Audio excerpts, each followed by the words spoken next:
You're listening to WZYE 95.9 FM. You are listening to WZYE 95.9 FM, the most influential name in Caribbean radio in the tri-state area. Broadcasting from East Orange, New Jersey, the most influential name in Caribbean radio. WZYE 95.9 FM.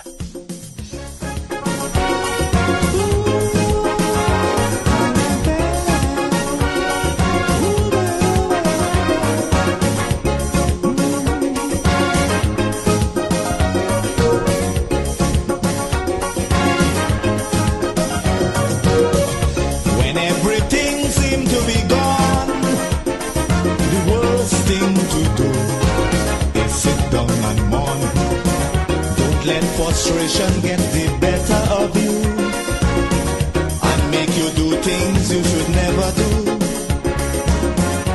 You got to keep the faith, you can't surrender. You never know, tomorrow may be brighter. Behind every dark cloud, there's a silver lining. So don't give up hope now, we gotta keep on trying.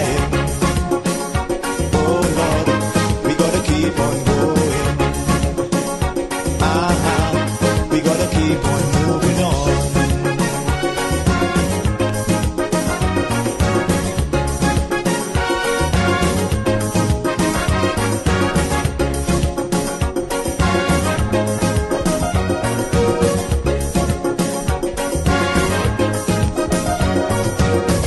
As long as you have health and strength, reaching your goal, nothing should prevent. Every time you fall, get up again. Don't sit down there like that and complain. You got to stand up and continue fighting. Don't give up, keep courage, you must win. Don't you know, behind every dark cloud, there's a silver lining. So don't give up hope now, we gotta keep on trying. Oh Lord, we gotta keep on going. We gotta keep on moving on.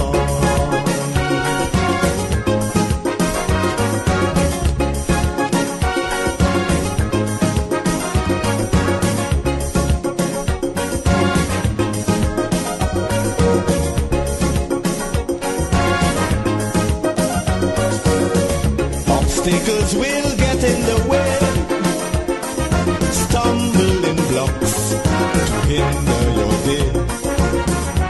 But you can't afford to let them stop you, no matter how hard it is to go through. You got to stand up and continue fighting. Endurance shall win in the ending. Don't you know, behind every dark cloud, there's a silver lining. So don't give up hope now, we gotta keep on trying. Oh Lord, we gotta keep on going. We gotta keep on moving on.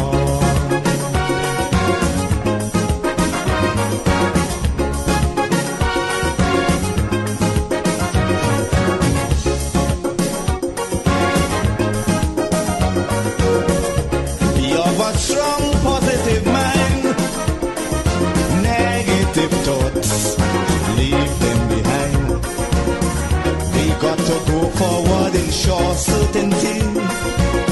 Let no element humbug that possibility. But if you give up, you have no way of knowing if next day would have brought good tidings. Don't you know, behind every dark cloud, there's a silver lining. So don't give up hope now, we gotta keep on trying. Oh Lord, we gotta keep on going. We gotta keep on moving on.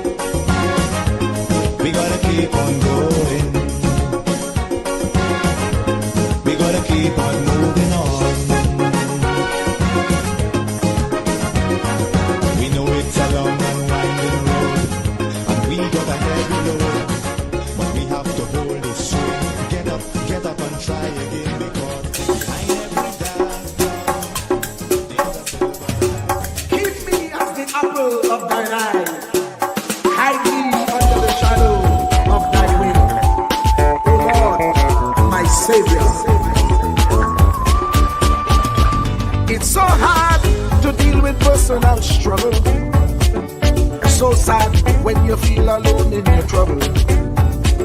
It's real hard when you want to talk to a brother. It's so bad because of how some look at you after. So Jesus, come and be while you fix it. Come and be while you fix it. Come and be while you fix it. Jesus, come and be. Come and be while you fix it. Come and be while you fix it. Come and be while you fix it. Jesus, come and be. Cover my head. Satan want me dead. Cover my head from human attack. So Jesus, come and be while you fix it. Come and be while you fix it. Jesus, come and be while you fix it. Jesus, come and be. People see you smile, but don't know the hurt that you're feeling. Even as God's child, at times your heart does be bleeding. Where can you go when you're really looking for healing? Who know how to flow when your soul needs some restoring? So Jesus, come and be while you fix it. Come and be while you fix it. Come and be while you fix it. Jesus, come and be. Come and be while you fix it. Come and be while you fix it. Come and be while you fix it. Jesus, come and be. Cover me home from evils unknown. Cover my feet so I'll never retreat. Oh Lord, come and be while you fix it. Come and be while you fix it. Come and be while you fix it. Jesus, come and be.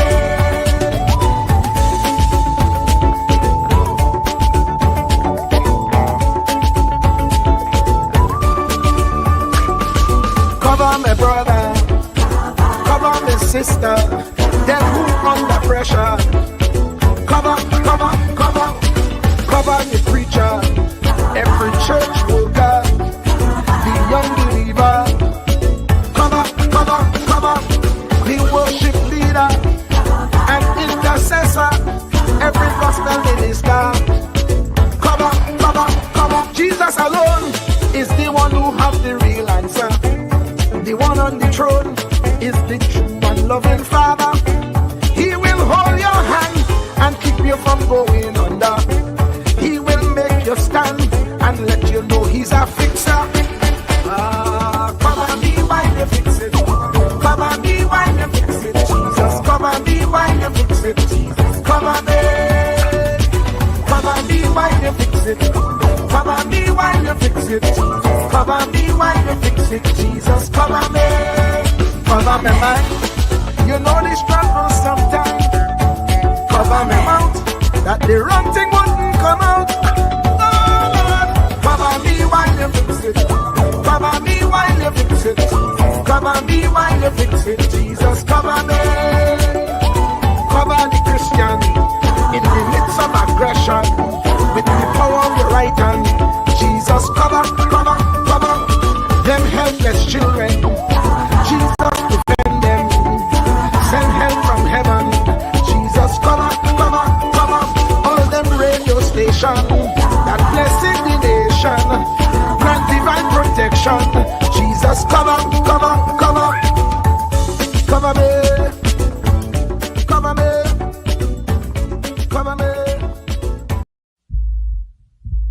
Truer words were never spoken. The less you associate with some people, the more your life will improve. Anytime you tolerate mediocrity in others, it increases your mediocrity. An important attribute in successful people is their impatience with negative thinking and negative acting people. As you grow, your associates will change. Some of your friends will not want you to go on. They will want you to stay where they are. Friends that don't help you climb will want you to crawl. Your friends will stretch your vision or choke your dream. Those that don't increase you will eventually decrease you. Consider this. Never receive counsel from unproductive people. Never discuss your problems with someone incapable of contributing to the solution, because those who never succeed themselves are always first to tell you how. Not everyone has a right to speak into your life. You are certain to get the worst of the bargain when you exchange ideas with the wrong person. Don't follow anyone who's not going anywhere. With some people, you spend an evening. With others, you invest it. Be careful where you stop to inquire for directions along the road of life. Wise is the person who fortifies his life with the right friendships. If you run with wolves, you will learn how to howl. But if you associate with eagles, you will learn how to soar to great heights. A mirror reflects a man's face, but what he is really like is shown by the kind of friends he chooses. The simple but true fact of life is that you become like those with whom you closely associate, for the good and the bad. Note, be not mistaken. This is applicable to family as well as friends. Yes, do love, appreciate, and be thankful for your family, for they will always be your family, no matter what. Just know that they are human first, and though they are family to you, they may be a friend to someone else and will fit somewhere in the criteria above. In prosperity, our friends know us. In adversity, we know our friends. Never make someone a priority when you are only an option for them. If you are going to achieve excellence in big things, you develop the habit in little matters. Excellence is not an exception. It is a prevailing attitude. Yes.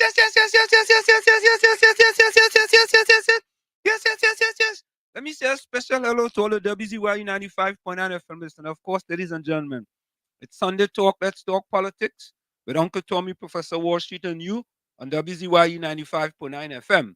And of course, ladies and gentlemen, we come to you every Sunday from 1 to 4 p.m. That's every Sunday from 1 to 4 p.m. And you know, we always say, ladies and gentlemen, doesn't matter what color t-shirt you have on a blue t-shirt, a black t-shirt, a burgundy t-shirt. Each and every one is welcome. And if it's coming, is welcome on Sunday Talk, Let's Talk Politics on WZYU 95.9 FM. Doesn't matter what planet you're from. You're from Mazatania, Xenarania, Sonaranius. Each and every one is welcome on WZYE 95.9 FM.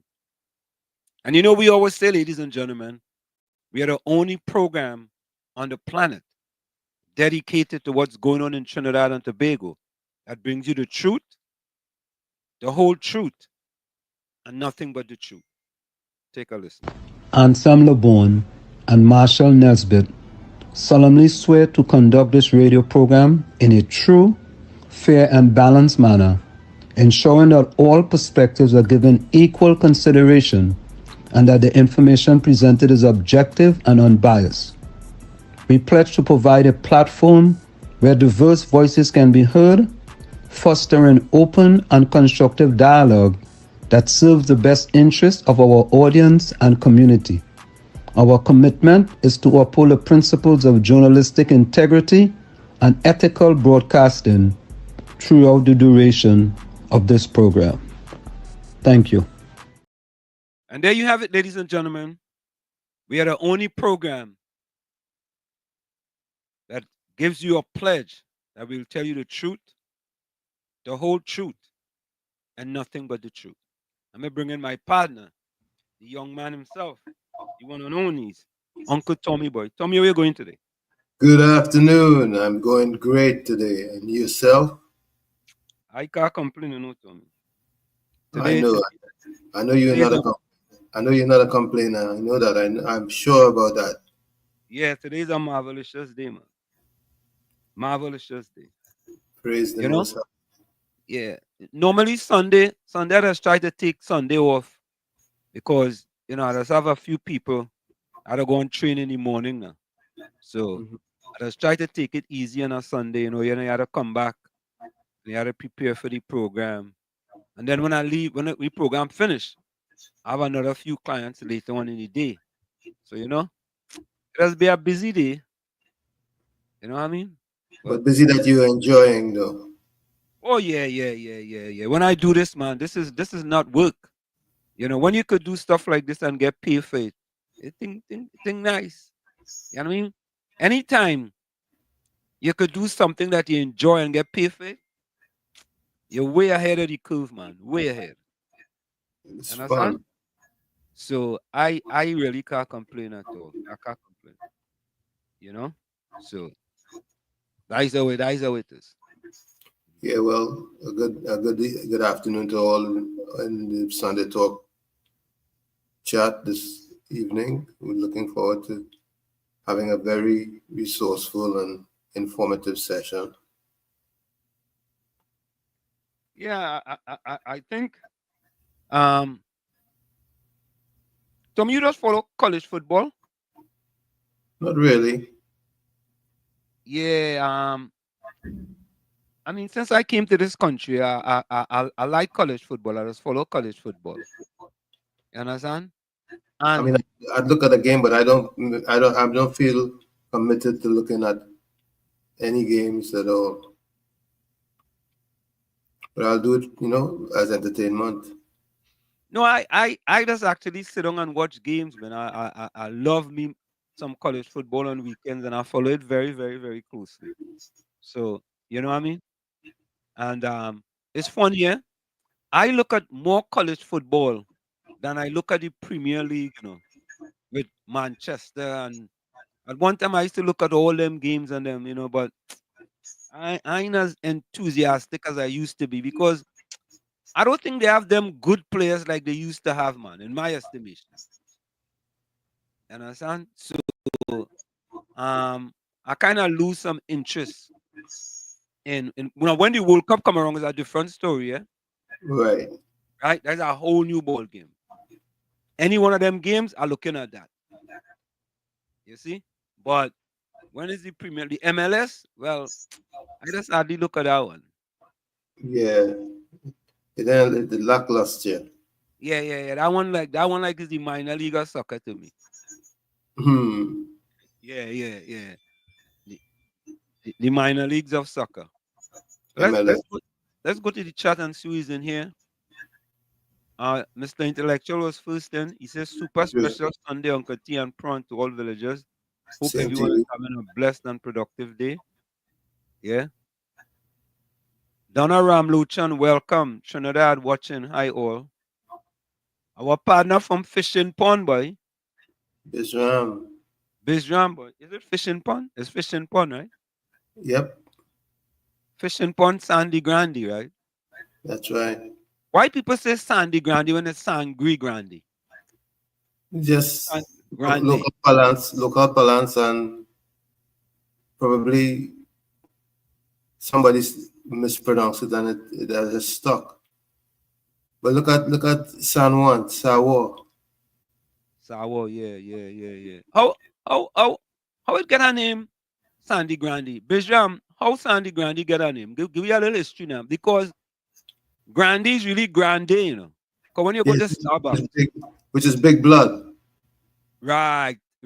So when you go to Starbucks, you was size coffee or you are grande. That's right. Right. That's like the largest one they have. But we in Trinidad is grande. It's like Grandy or Grandi. No, Grandi. DY. Yeah. So Bijam said good day, Uncle Tommy on Wall Street. All listeners, share the live today. Yeah, folks, share the live. WZYE 95.9 FM on Facebook and X. Don't forget, subscribe. WZYE TV on YouTube. We're on our way to 10,000, folks. Thank you very much. We're on our way to 10,000. And of course, you can reach us here at 973-868-1444. That's 973-868-1444. Also at 973-609-6509, 973-609-6509. Text and voice notes are also welcome. And remember, these are WhatsApp numbers, so there's no stress as far as having minutes is concerned. All you need is Wi-Fi.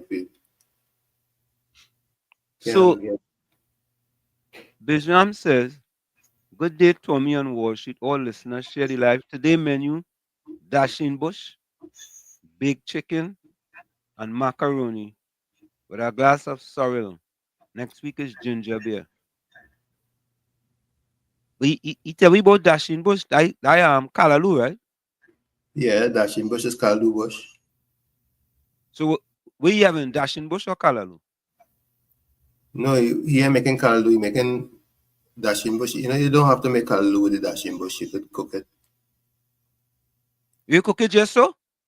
Yeah, without swizzling it up and putting. But what you get? You get dashing bush. Nah. It will be like dashing bush bhaji. You mean you get bhaji?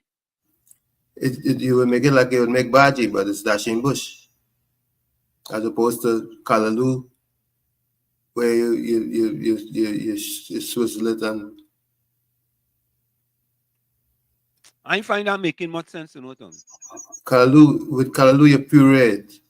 With dashing bush, you just cook it as a bhaji. And you season it and thing? Of course. Nah, I wonder if I ever had that, boy. I know we are kalaloo. I don't know about no dashing bush just so. That must be a country thing. Trinidad and Tobago or Trinidad thing. That's the country. That must be something to just do down in the country, Tommy. No, man. You used to do that? Yeah, you could just cook the dashing bush without making kalaloo. I never remember my mother cooking no dashing bush without swizzling it and putting okra and thing in it, you know. No? No, I never remember that. There are many ways to do things, man. Oh, okay. I told you maybe it's bhaji. What bush bhaji come from? It's a type of spinach. Isn't macaroni spinach? I mean dashing bush spinach? No. That's dashing leaves. Okay. Spinach don't have a veggie under the ground when dashing does. But bhaji is spinach too, right? Bhaji is a type of spinach, yeah. Right. That's come from a kind of leaf thing, and the leaf does be kind of thick in the middle and thing. Yeah. I know that one. Right. I know that one. Yeah. You know what he's saying? Oh, that fella from Trinidad, and he don't know dashing bush. But listen, people don't understand, you know, Tommy. They don't know. Caribbean Soul, welcome. Good afternoon, WZYE TV and listeners. Good afternoon, Caribbean Soul. Mr. Karanaj, welcome. Good afternoon, Wall Street, and afternoon, Yeah, man. Uncle Tommy. Yeah, Yes, man. there are many ways to do dashing bush. Dashing bush, it even tastes better than the bhaji. You don't have to make kalaloo only with dashing bush. You can do it in many ways. That's a new style now. They're using the dashing bush, cook it down, and you can use it as a side like pumpkin and fry aloo and things like that. Oh, you use it as a side now? As a side? Yeah, you could how is do the bhaji? You're going down the dashing bush the same way. Understand? So you can use it as a side, like how they do pumpkin choker, like how they do variety. Yeah. And you season it up and thing then, right? Yeah, season it up and thing, yeah. With garlic and thing, perfect. Excellent. Next time I come to Trinidad, saute up your onions and pimento and garlic, add it in, salt and whatever aromatic other flavors in your want, and good to go. So, next time I come to Trinidad, I'll try that, boy. I never had it. You never, yeah. Go ahead. No, I never had that. I never had it. Yeah. I gotta try that. Yeah, it is excellent. Yeah, man. Thanks a lot. All right, okay. Yeah, I'll call back in later. All right. Program. Cool. Yeah. So, Tommy, you could use it as a choker, boy. Yeah. Tommy, boy, you see what they used to do we up in Chumakak, boy? You really had me behind, you know, boy. Oh, God. Nah, you just left a little too early, that's all. I grew up a little too early. You left Trinidad a little too early. Oh, I left a little too early? Yeah, if you had stayed a little longer, you'd have become acclimatized to all the different. I don't know, but caller, welcome. Mr. Intellectual, welcome. Good afternoon. Good afternoon, gentlemen. Yeah, Good afternoon. Yeah. Most of the stuff that there's vegetable like leafy green vegetables and things, Mm. right? Mm. Those people are not called it bhaji, you know. What else call Like it? pak choy bhaji. But wait. Mr. Intellectual, pak choy is the next one, man. Pak choy is the kind of long one, and it have the bottom kind of white. That pak choy, I know pak choy. Right. Yeah. White stem. Even some people, they when they cook cabbage, they just call it bhaji. Cabbage? Yeah. No. I know about cabbage. I know about cabbage as bhaji. As bhaji? Cabbage? What is going? Anything leafy vegetables, right? Anything leafy in the line of vegetables that you could cook down. Normally, that's called it bhaji.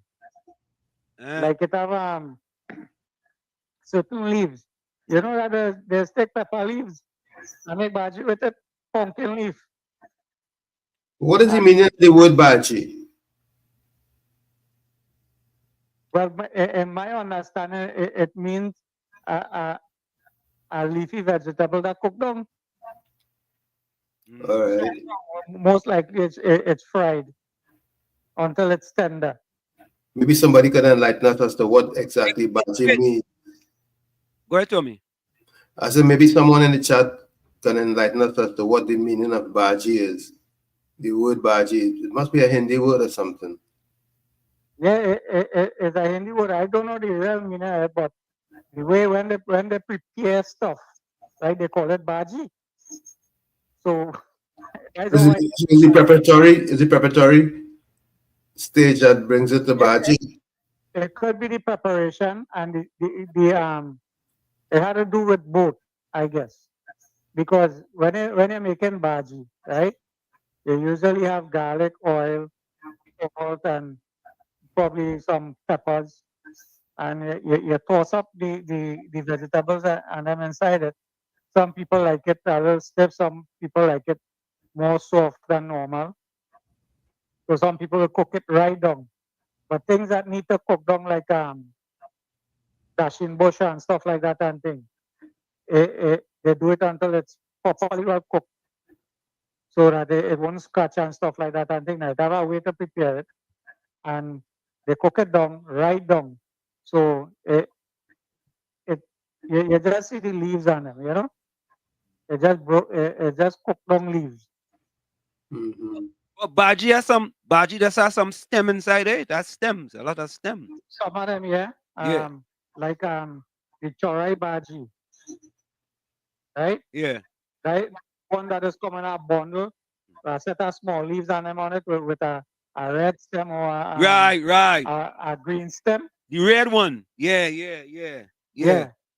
It's stuff like that. Most of those kind of things is what is called bhaji, right? It's a lot of stuff that they just go and pick up, and they put them together and they say, look, mix up bhaji.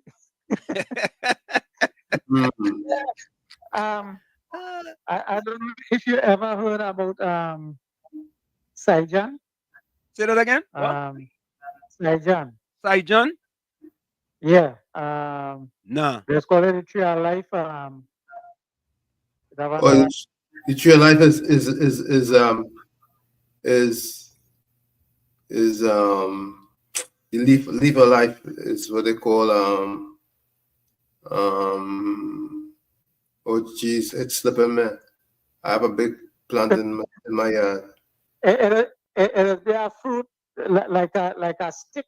I have some seeds inside it. No. The Tree of Life. Leaf of life is the fruit. Well, make bhaji one of the world is leaf of life. No, not one of the world. But let's cook one of the world too, eh? I wouldn't be surprised. Yeah, let's cook that too. There's a lot of things that they just put together and it's called bhaji. Nice soft pepper leaves and things. Cook that. Well, you know, the way things going in Trinidad, you just have to go in any place and pick up leaf and cook it, you know. So you ever had cassava leaves? You know, cassava. I keep hearing that so nutritious. I haven't had it, but I'd love to try it. Cassava have leaves? Cassava leaf, the cassava tree, the cassava plant have leaves. The cassava plant, the top portion, you take the leaves on them out, right?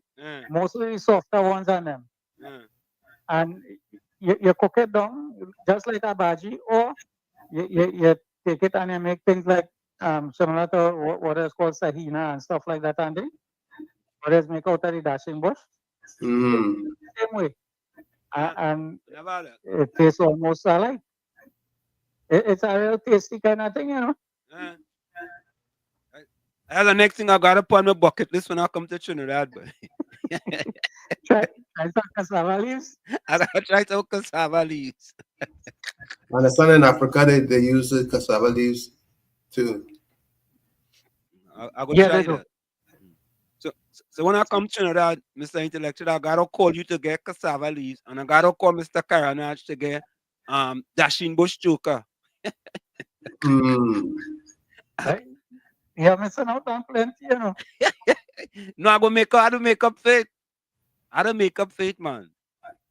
No, but it's strange. I don't think that people in the West, like in Lavantaland thing, don't know about that kind of stuff. I don't know how it became foreign to you in the sense that most of the people that I know From Chumaka? knew about them kind of thing. From Chumaka? Well, from Chumaka, but around the area. I went to Malik Senior Comp, you know. Okay.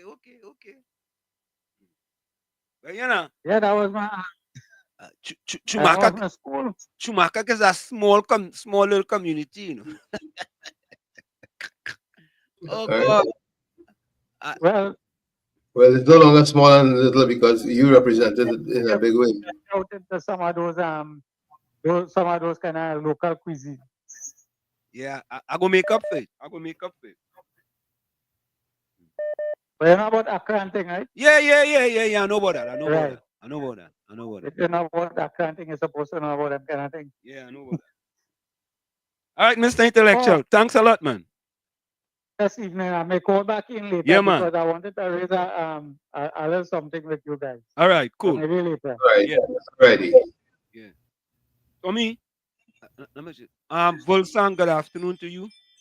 Caribbean Soul says Dasheen bush is the correct name. It's the bush of the Dasheen below. Yep. KFC, welcome. KFC. Hi, good afternoon, Mr. Washington. Uncle Tommy, man. Good afternoon. Good afternoon, brother. You know, we grew up in the hills of Lavanti and Beetham and Silas. I know what kind of bush we eating right now. KFC, you know about Nettle. Dasheen choker? Dasheen bush choker? Nah. You know about cassava leaves? Nah. I know about Kalalu. I know. I don't want to tell them. KFC. With my okra and my pumpkin and a little hot pepper in it. KFC. And swizzle it. Yeah, them don't understand when we growing up in certain areas, right? The choice of foods wasn't very extensive, you know. But KFC brought up something. He said he eating stinging nettle. That's good medicine. Eating what? Stinging nettle. KFC eating stinging nettle? We are eat that now, you know. Because of hard times. Yeah, no, but that's good for state medicine. Right now, I say Akubo hang himself neck first, you know. But yeah. But our shit. Yeah. You know, we boy Carnage call the pastor and sting political dog Friday gone there. Who call him? Carnage. Carnage? Boy Carnage. Eh? Yeah. Yeah, I'm pastor grow about this cause, but yeah, that a youth man. You call another youth man. I feel you put another youth man under the bus because that young girl was on social media. But she does actually looking up and then and she said about a big fat nasty man who does wear glasses. But I feel that Pastor Gold she was talking to, but he called her youth man who who really thinking is she was talking about? I'm also the pastor she was talking because he and the mic. And Nah, but you don't. Anything with the government. But you don't wear glasses. Pastor Gogo don't wear glasses. Yeah, Pastor Gogo wear glasses sometimes now and then. He does wear glasses? You ever see my glasses? No, they game that from the Mugabe station, huh? They get him that? Game that? Yeah. But I see my boy in Ghana in a crime talk, Dr. Rowley. And you know what's the new code right now? What's the new code? He call him a little muck. That what you say? Yeah, he going over there and call him a little muck. With the crime going on in the country now. Them little muck and them who cause any crime going on in this country. You know, I saw the post on the Prime Minister's page, and I listened to 1 minute of it, and then I turned it off. I'll be honest. I couldn't listen to it for too long. Thursday, I was in the portfolio and taking in the program, but I start watching it, I get in there. The good thing that the Lord do for me. Yeah. I get in there. Yeah, man. So before the Christmas, we go talk. Yeah, man. Bless. All right. And talk about the happiness with my family and them. I locked on listening. Yeah, man. Bless. Yeah. Yeah, man. KFC. Volsang says, bear in mind that this country was under Spanish rule. So many of the names of places are of Spanish origin. Yep. But won't we under French too? Yep. Yeah. So yeah, them European boys shuffle us around a little bit. Yeah. Until the English get their way. Yeah, we under English too. Yeah. Bijam says they have a variety of bhaji. Mustard, poi, mustard, caramin, moringa leaves, and other leaves. Moringa is a bhaji too? I didn't know moringa was a bhaji. I don't know moringa was a bhaji. COP, welcome. Well, sit down, Uncle Tony. Yeah. Good afternoon to you. Good afternoon, sir. Well, sit. Yeah. Well, them people are laughing at you right now. Yeah, they laugh. They say, look, what she do if no way is dashing bushes. So you know the quarrel is Rowley. No, I know dashing bush, but I never know you eat dashing bush just so. You feel that you take dashing bush and make kalalu with it? But yeah, dashing bush, we make kalalu with it. But we never make dashing bush just like dashing bush. My mother never take dashing bush. All them PNM Trinidadian and them, laughing at you right now. Oh God. They say this man don't know about dashing bush. He don't know 3D food. It's my PNM education. But, it's the PNM really had all that dark up there. Up in Lavante over there. When I hear Uncle Tony breaks when he mentioned all this time we was dark up there and he breaks for the PNM. I said, no man, I had to get in over the PNM had them dark. Blame the PNM for that. Because the opportunities that all these South people and things had in that concrete jungle up there, it didn't have all them opportunities and everything. To see all different food and things. Correct is right. To see all different food and things. Yeah. I know Joe. And right. That is a fact. There are no river thing on the hill up there with people that go and catch fish and all kind of things. Nah. And if you leave and come down the hill, the next gang down the hill waiting to fight you. So everybody had to stay up on the hill. That's how it was, Uncle Tony. And that it gets worse. It gets worse under Dr. Rowley. Well, shit, I just been watching videos and things of the communities and especially Christmasless video. To see how them communities and them inside there and there's bush and all kind of dirty buildings and all kind of things. I just say, way boy. Government have a responsibility to assist and help clean up and have projects inside there and help the people them. That's just supporters and turn their back on the people and them. It's real sad. COP, Christmas, let's do a video with some towers up in John. That was abandoned. I forget the name, what they call it, you know. Canada. Yeah. Them nice building up there abandoned and they just leave it there, you know. Yeah. Did- And not one of them. Why? Not one of them. All them gang thing done over there and thing because there is some since Manning time 20 years ago and thing, right? Them building and them could still renovate and have it in a manner, and have people living on it. And thing, they just abandon them buildings and them. And people can live over there still. All you have to do is represent the people. If you represent people the right way, it wouldn't have those kind of violence on Wall Street. No, I agree with that. I agree. I agree, You But get those worship because lack of representation in community, lack of responsibility by the leaders who you put over there to bring sanity and bring comfortable community, them fall short enough. And why that does happen? The only way community could get like that is when it have deep corruption. but COP, That's a fact. but COP, you know who I blame for that though? I blame people like Aisha Wells. I blame people like Julia Davy. I blame people like Shuma Wilson. Now here why I blame them. Here why I call Aisha Wells in there. Them from there. Why you go call Aisha Wells in there? I shouldn't call Aisha Wells is a little girl. Aisha was Aisha Wells is a little girl. Aisha was no little girl. I thought you was going with men like Paulie and Maki Padmo and Gladiator. With them as little children. Yeah, but Aisha What learned, them know about politics? Aisha learned Them from come just the other Gladiator. days, 20 years now we in that. Yeah, but she 5 learned election and 20 years now. 20 years now. They were so. It's based, that happened so based on the corruption with the MPs and them areas and the government. That is why it is over there, because it had proper representation. The only way communities just fall and destruction does take place is when the leaders in the areas indulge in corruption. That's the only way that's happening. Because if it have representation without corruption, those communities will never be like that. How Point Appear not like that? How Penal David Woodland Shogun I think not like that. How? That is the fact.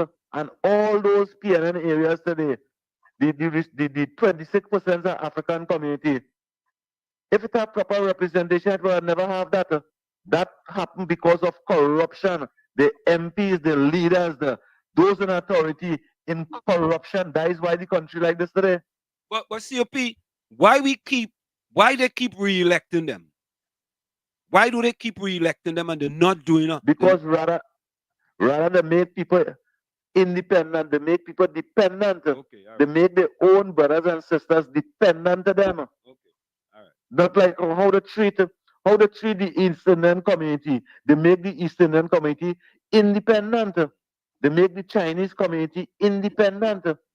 They make the Syrian community independent. But the brothers and sisters and the people them who voted and given them that responsibility, they make them dependent to them. COP, let me ask you a question What before. are these? Let me ask you this question before I let you go. COP, why do the black people who live in Lavantil and environs, Mova, Lavantil and environs, are scared of giving the UNC a chance to see what they could do for the communities? Why are they scared of that? Why are they scared of that?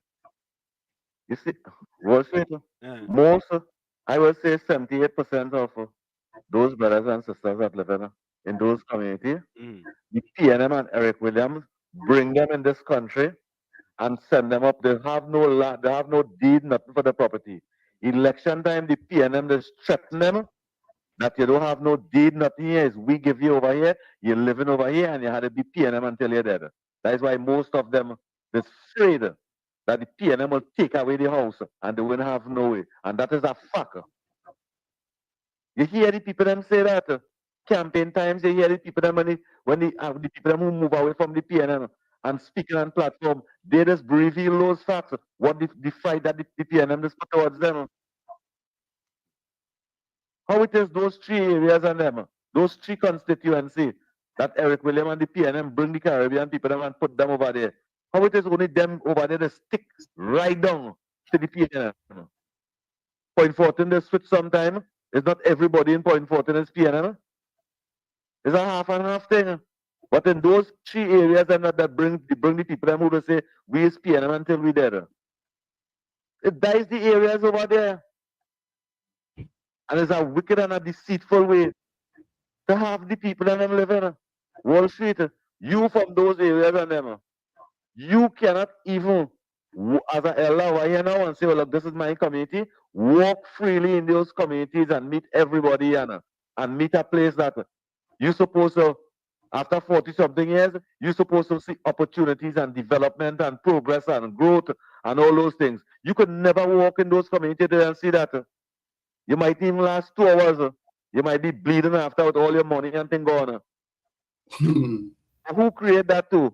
The PNM and the PNM supporters. Because the mothers and fathers and them, they have no opportunity to watch the children growing up in front of their eyes and doing nothing. They can't even assist the children and them to grow up because a mother with 5 children, working URP and working CPEP, she can't see about 5 children. That money can't even mind one of them. That money can't even mind one of them. But the big brother and the big sister who in authority, who have the responsibility, who can help them and assist them and give them opportunity, them not giving them that opportunity. The big brother and sister giving them a URP work and they know that they depend on that work because if I take away that work from you and nothing else again, that is what they're doing them for years. Thank you, man. Thank you. For over 60 years. I want to say Tommy, okay, COP. Let me ask you the question. Why it is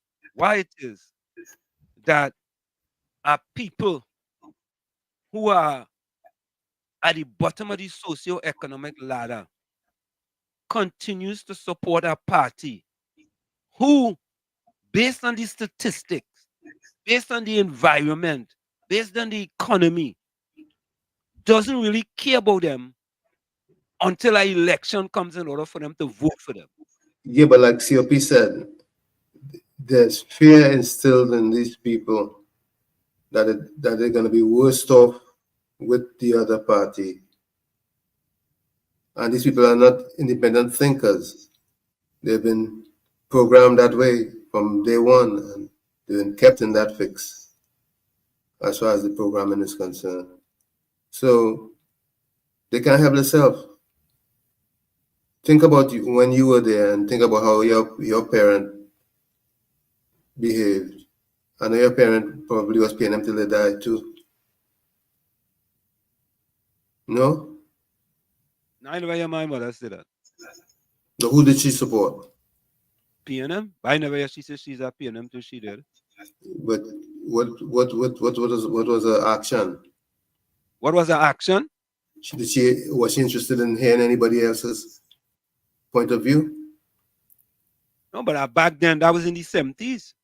Wasn't really much other parties. That was the beginning. There were other options. Yeah, there wasn't really much options back then. So it was, Dr. Eck Williams. You understand? And when Dr. Eck Williams gave you a little apartment, you get to go to a little school and thing. Your parents basically telling yourself, that is the best for them. Now, my parents, for them, that was the best for them because my mother got a 10 days a water carrier in URP. You understand? Because she couldn't get no other job. Right? I'm sure she was eternally grateful for that. Say that again? I'm sure she was eternally grateful for that. Oh, yeah. She was very grateful for that. But my mother never come home and tell we, when all you grow up, all you had to vote PNM, All you had to vote PNM for the rest of all your life. She never tell me that. She never did that. What she did was she left the country because she decided that she needed better options. Correct. My mother was wise enough to decide that, you know what? And I am going into her brain here now, God rest her soul. She was wise enough to say that, you know what, boy? You see me in this Chumaka Clavantil with my kids, I don't think we go make it here. I didn't think we go make it here. And at that time, the PNM was in power, so she decided, you know what? I had to give up this 10 days work. She gave up the 10 days work as a water carrier to go into something that she didn't know what it will end up like. But she was thinking that anything is better than nothing. Doing nothing. Anything is better than that. Than doing nothing. And not only that, Tommy, but she figured out if I could work hard here, right, and achieve this little that I have here, if I get the opportunity to go to United States of America, the rest is history. And she had it absolutely correct. In my mother's case, it's a case where she never even worked in Trinidad. She came to the United States. She worked. She went to school. She empowered herself. My father ran behind her, so they maintained their relationship, and they brought us all up and gave us opportunities which were very well much appreciated, and they got the results that they desired. Well, let me finish. Let's finish the thought with the bhaji. We will get back to that. Bhaji is a Hindu word for fried greens, Caribbean sauces. Banmea, welcome. Hi. Maybe, but the start time seems to be off. No, Banmea. We start 1 p.m. US time, which is 2 p.m. TNT time. So we're trying to keep. No. You said it wrong. We start 12. My bad. 12 o'clock US time, which is 1 o'clock TT time. Correct. You're right. Correct. So Donna says moringa. Moringa is an excellent, it have moringa trees growing all over Trinidad, Like wild. Wild. That's expensive in this country. Moringa. Really? Very medicinal. Tommy, they have an industry right there, moringa. Mm-hmm. Right there, Mm-hmm. But this PNM government is only oil and gas for them. That is it. Them don't seem to have an interest in nothing else. Bijam said, chow we baji by the cow pen also. Cow pen. Bijam, what are you talking about? Bandman said, okay, Collie, you did. Heading to the Indian restaurant, same as Sudanese food. Caribbean so say, yeah, moringa leaf is also a baji. I didn't know that. Bandman said, I guess I will try Ethiopian food. Ethiopian food. Is that Nigeria or Nigeria? Nigeria? Yeah, I know that. Patricia, welcome. Pleasant rainy Sunday afternoon, Professor Wilson and Uncle Tommy. All the viewers enjoy your afternoon. It raining in Trinidad? I don't know where she is, but pleasant afternoon to you. Yeah. Moringa is the name of the plant.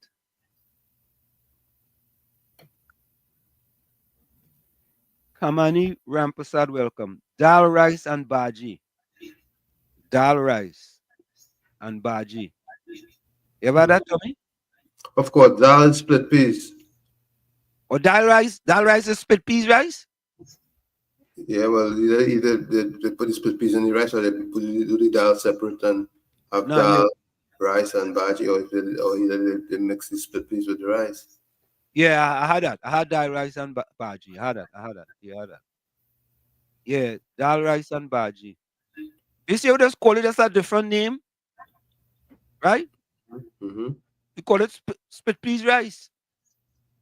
Mm-hmm. How you getting name dal rice? Because dal is the Hindi word for split peas.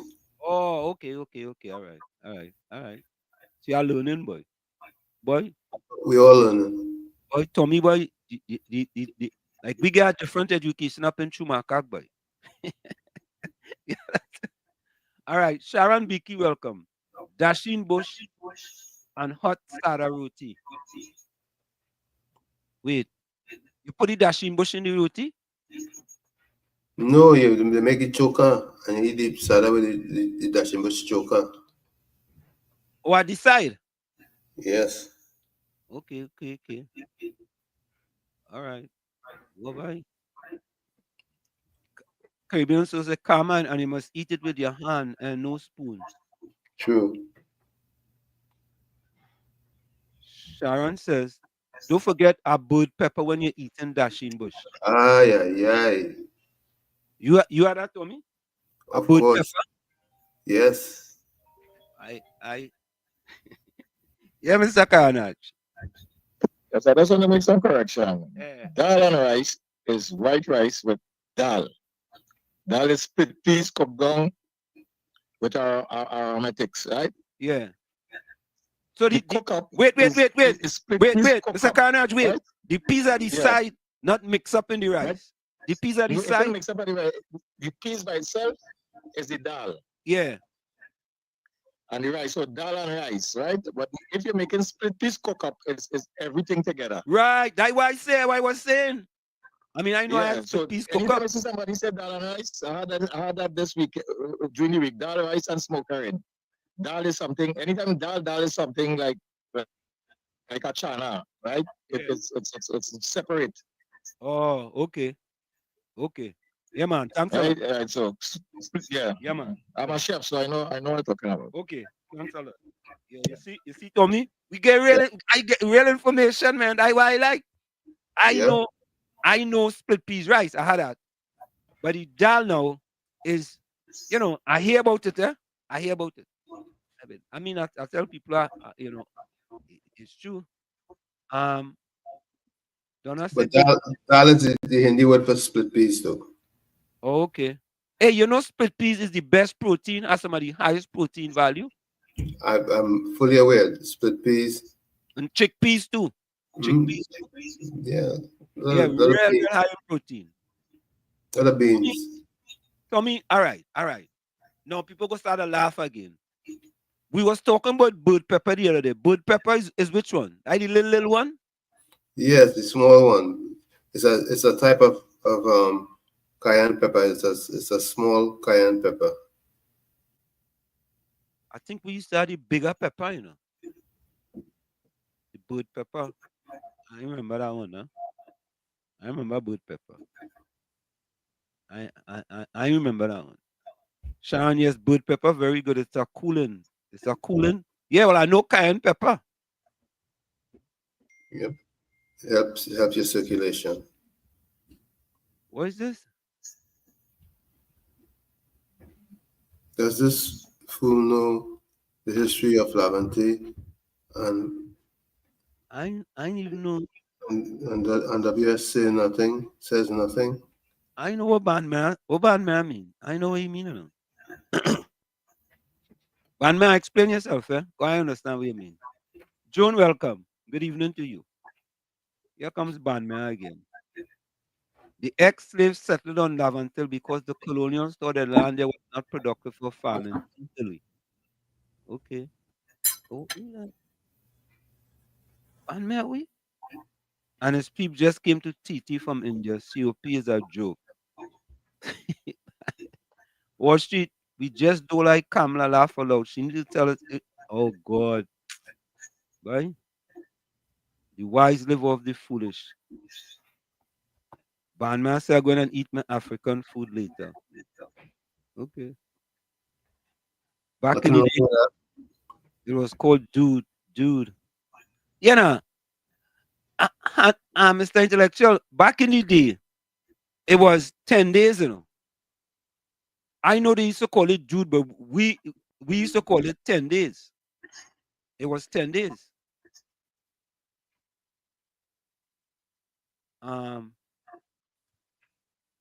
It's top of the hour. Yeah, Bandman said you did well, Tommy. You built houses.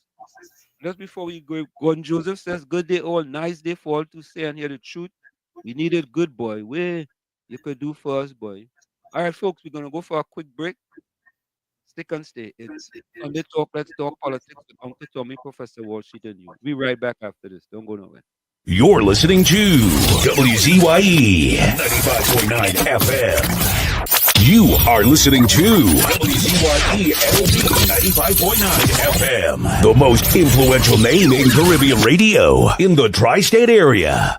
Broadcasting from East Orange, New Jersey, the most influential name in Caribbean radio, WZYE 95.9 FM. This is your boy WZYE, baby. Yo, what it does, this your homie Rick Ross. This is your boy Gucci Man LaFleur. You're in the mix with Sunday Talk, Let's Talk Politics with Uncle Tommy and Professor Wall Street. It's crazy, you heard me? You heard me? You heard me?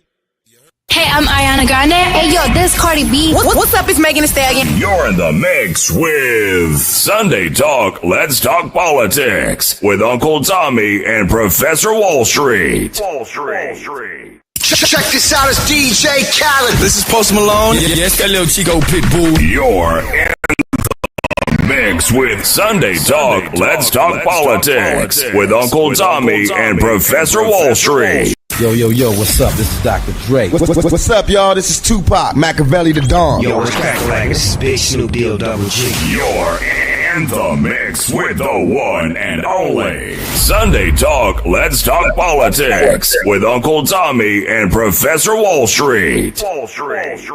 You are listening to Sunday Talk, Let's Talk Politics with Uncle Tommy and Professor Wall Street on WZYE 95.9 FM. We are back at you. It's Sunday Talk, Let's Talk Politics with Uncle Tommy, Professor Wall Street, and you on WZYE 95.9 FM. We come to you every Monday, Tuesday, and Thursday. We come to you every Sunday from 1 to 4 p.m. Every Sunday from 1 to 4 p.m. And of course, folks, share the live. WZYE 95.9 FM on Facebook and X. WZYE TV and YouTube. And don't forget, you can reach us here at 973-868-1444. That's 973-868-1444. Also at 973-609-6509. That's 973-609-6509. Talk, text, and voice notes are also welcome. Remember, these are WhatsApp numbers. Donna says, I just chopped down a moringa tree. It was getting too tall. You know how much money you chopped down there, Donna? You know that, Tommy? Yep. You just go in the Korean store here and buy moringa leaves, you know. I never buy it. It's expensive, you know. It's really expensive. Yeah, I have a cousin have a moringa tree nearby him. It grows up so fast and so big, it blocks his vision. So he every so often he trims it. What is the moringa good for, Tommy? They say everything, cancer plus. Bandman said, Wall Street, when you have time, look up SAG Indian food. I'm surprised that Indians never raised the similarities as Kalalu. All right, let me look up that. What is SAG? SAG, SWG. Hold on, let me see what that is. So we learn it.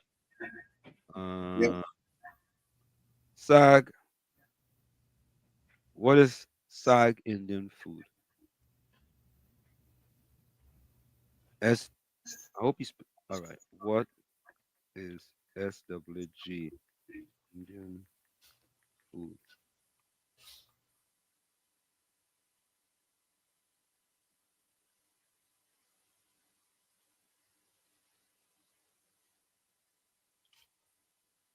Okay.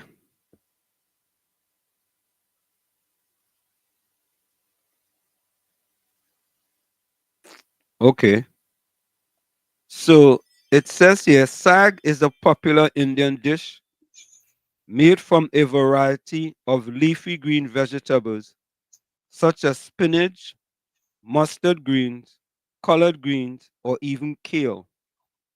The greens are typically cooked with spices like turmeric, cumin, coriander, and sometimes garlic and ginger, creating a flavorful and nutritious curry.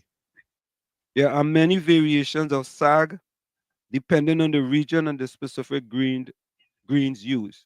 For example, Sasan Ka Sag is well-known version from northern India made primarily with mustard greens. Sag can also be combined with other ingredients like paneer, Indian cottage cheese, chicken, or potatoes to create dishes like sag paneer or chicken sag. It is often served with Indian bread like naan or roti, or with rice making it a versatile and comforting meal. So there we have it. Okay. All right. All right. We learning. Yeah. That's what we like. Yeah. So let's talk some politics. Yeah. Let me finish in the chat here. Wall Street, there was a name by Wendell C. Wallace, whose name come up in the new appointed commission member in Parliament. Do you know if you search EBC, he was a member of EBC before? I heard about that. Volsang said wars is dal, rice, and bhaji. Okay. Any piece is called dal. Volsang said, as far as I know, dal is the process of doing peas. It's not necessarily referred to as split peas. I stand to be corrected. I stand to be corrected if I said it wrong, but I don't know. I thought split peas was dal, but if any piece is dal, so be it. And I'm wrong, dead wrong, like as my friend says, I'm wrong as an whole. And when you have the time, look up Kisra, Sudanese Sula, will show how we have done a bang up job as Afro-Trinis. Okay. Van Meyer says, we think these are Indian foods, but it's rooted in Africa.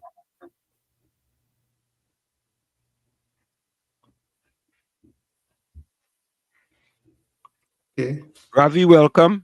Good afternoon, my brothers, regular listener, but first time making contact. Where you joining us from, Ravi? Let us know. Yeah. We have many regular listeners who don't get in the chat. Donna, you are right. Trinidad should plant moringa and export it. Yeah. Yeah. Correct is right. I saw moringa tea bags in the supermarket recently. That moringa, that moringa in bags up here. The Korean restaurants just sell it. The South India sag is kalaloo made with coconut milk. No difference. Volsang say, yeah, Uncle Tommy, I'm itching to bowl along the side again. All right. So politics. Go ahead, Tommy. Well, we see the Salaries Review Commission recommending a lot of money for key persons, I'd say key persons in Trinidad and Tobago. What say he? Tommy, let me say this. The Prime Minister of Jamaica rejected a salary increase. Let me repeat that. Prime Minister Andrew Holness rejected a salary increase. And he stated that, and I'm going to play that for you guys. He stated that he have to take into consideration what other people are going through for him as the Prime Minister to go and accept a pay increase. And I keep telling people, a fish doesn't rotten from the tail. Have Prime Minister Rowley come out and said anything to me about his pay raise? No, he don't like his money to sleep out. Oh, silence is consent. Right? And we're going to play that for you guys. In my estimation, let me put on my prime ministerial cap. And the SRC give me this whopping improvement in my salary. I will simply tell them, you know what? I want you guys to set aside that money every month or every 2 weeks or whenever I get it, Tommy. And I will donate that to our cause in Trinidad and Tobago. That's what I will do with our salary increase. And you know, it's funny, Tommy. You know what the PNM people go say? You know what the first thing them go say? How come you ain't talking about Kamala Prasad Busasa? She getting a raise too? Let me say this again. Who has the authority? A fish doesn't rotten from the tail. Andrew Holness took the bull by the horn and told him, I don't want no salary increase. Or they don't give me no salary increase. Why can't Prime Minister Rowley do the same? Why not? Why not? Hey, Tommy, why not? You should be able to answer that question. No, I really, I won't even try to answer that question. You know, because it is sad that you could always get around it by saying, well, I didn't give myself a raise, but the SRC told me, are they truly independent? That's my question. Very good question. In my estimation, most of the independent institutions in Trinidad and Tobago under Prime Minister Rowley have been thoroughly compromised. And corrupted. And corrupted. Compromised and corrupted. Double C's. Compromised and corrupted. Right? So they're making all kind of excuses as to, well, they're an independent body. They make the decision. Tommy, them gaining them people all type of raise, and them other people only getting 4% raise. And you remember you talk about the back pay? They say you could get up to $1 million in back pay too, you know, Tommy? How come he getting the back pay and he ain't losing a job?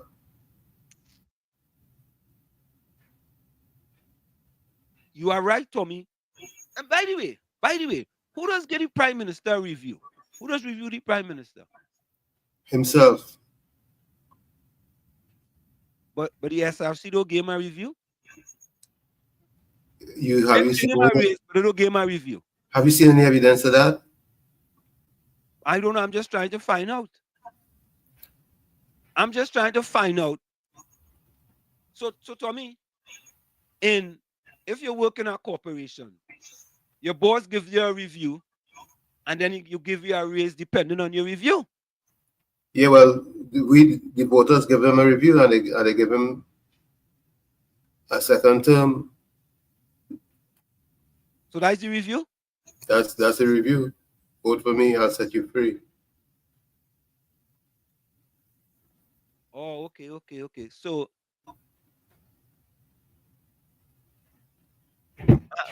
then I don't understand. Well, what is there to understand? I am giving you a pay increase.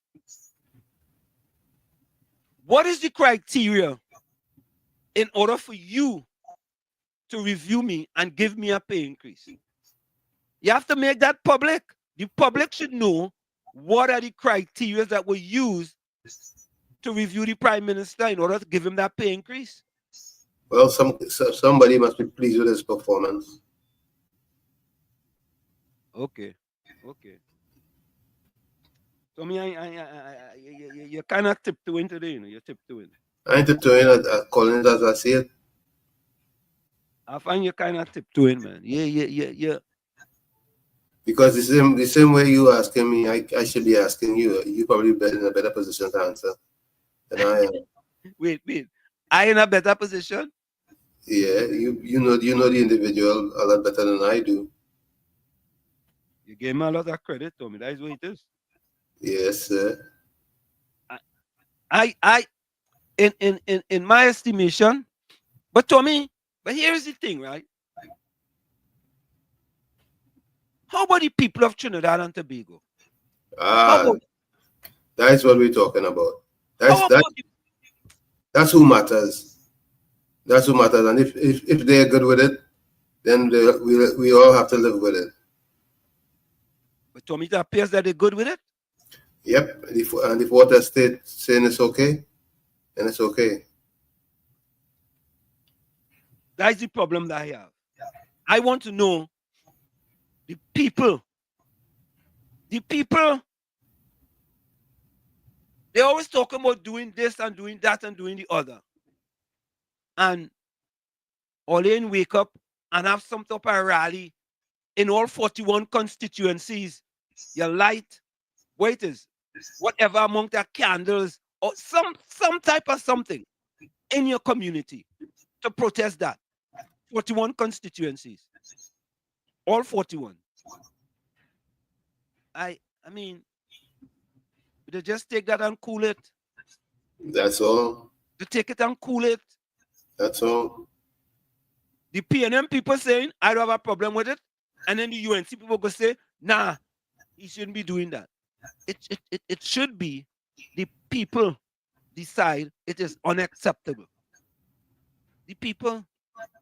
But Tommy, I guess in Trinidad and Tobago, that's where we are, boy. That's where we are. I don't know what else to say. Yeah.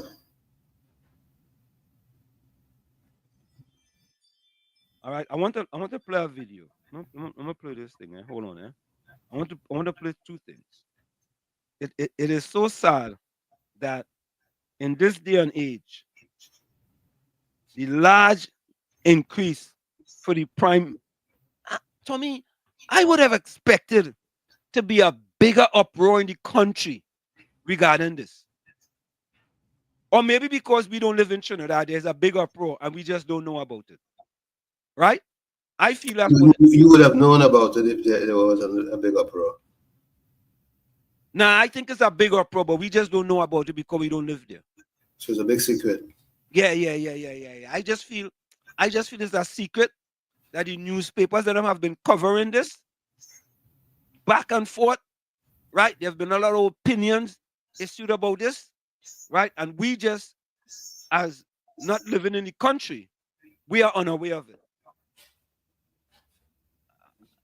I want to feel so. I think what it is, maybe people can help us, Tommy. Maybe. You know, so listen, we are asking your help. Is there a big uproar in the country against the prime minister getting this humongous salary increase? And we here in United States of America just basically unaware of it. I'm asking you a question. Mr. Point 14, welcome. Good. Yeah, man. Ratcha. Yeah.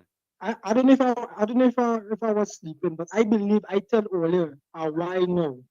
Trinidad and Tobago underneath a serious demonic person. Because I have been listening to other live and people know starting to see that there's something spiritually wrong with the people at Trinidad and Tobago. I've seen it for years. What really went Ghana and do some years ago where they make him sit down on a chair 3 times and spin him wrong 3 times. Where you feel that mean? I feel when I get a chance, I will send that video for you and play it so people will understand what it is they're dealing with. I will look for that video and I will send it for you. Look on and listening. So Tommy, Caribbean Soul says, but how SRC came up with the calculation to give them a high raise? Is their cost of living higher than the regular citizens?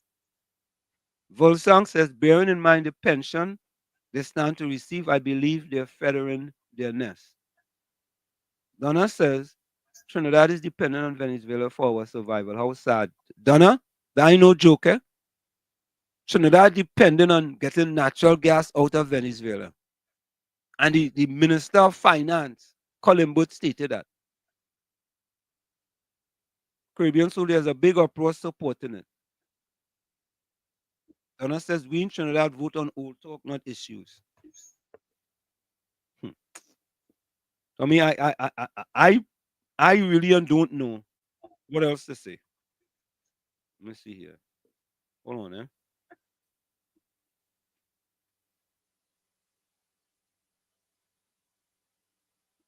So, I want to play something. Let me do something here. Donna say Massa needs more.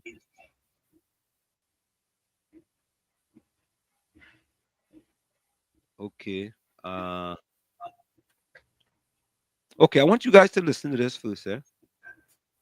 No, I want to play this one first. I'm gonna play this one first. Hold on.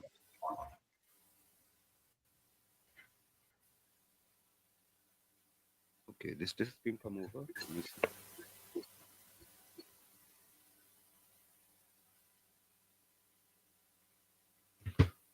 1 minute.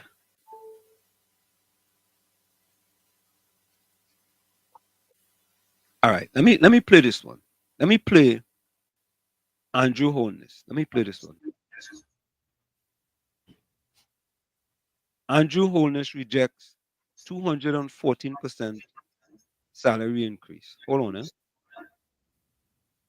Let me play this one.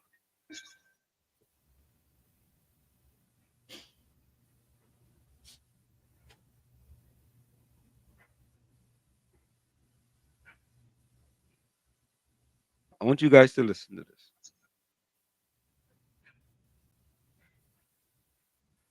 PM Holness declines 214% salary increase. Prime Minister Andrew Holness has declined his salary increase amid public backlash over the massive pay hikes for politicians that were announced last week. The Prime Minister's salary would have increased from $9.16 million to $22.3 million, effective April 1st, 2022.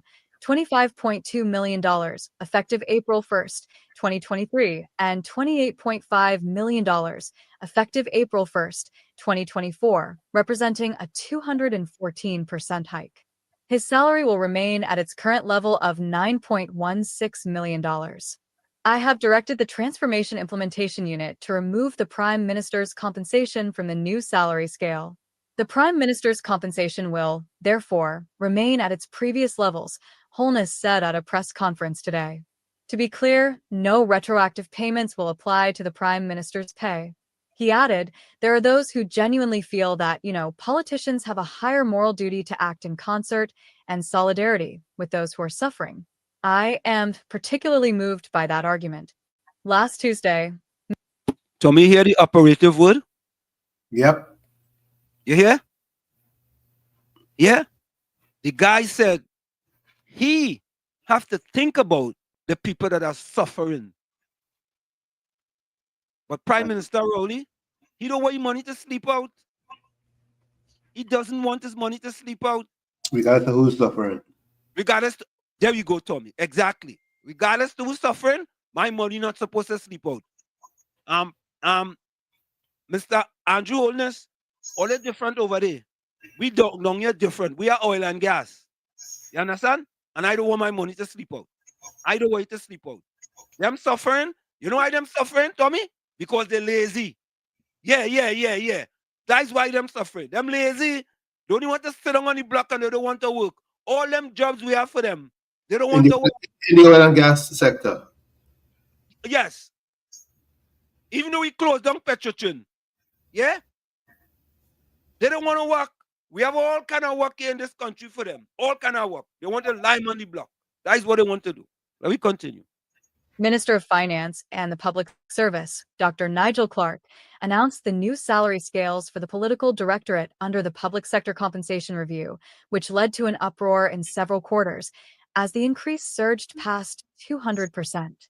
The Prime Minister said that the compensation review is the most objective evaluation that has been done of jobs in the public sector. It is the most objective pegging of jobs approximate to market value that we have had.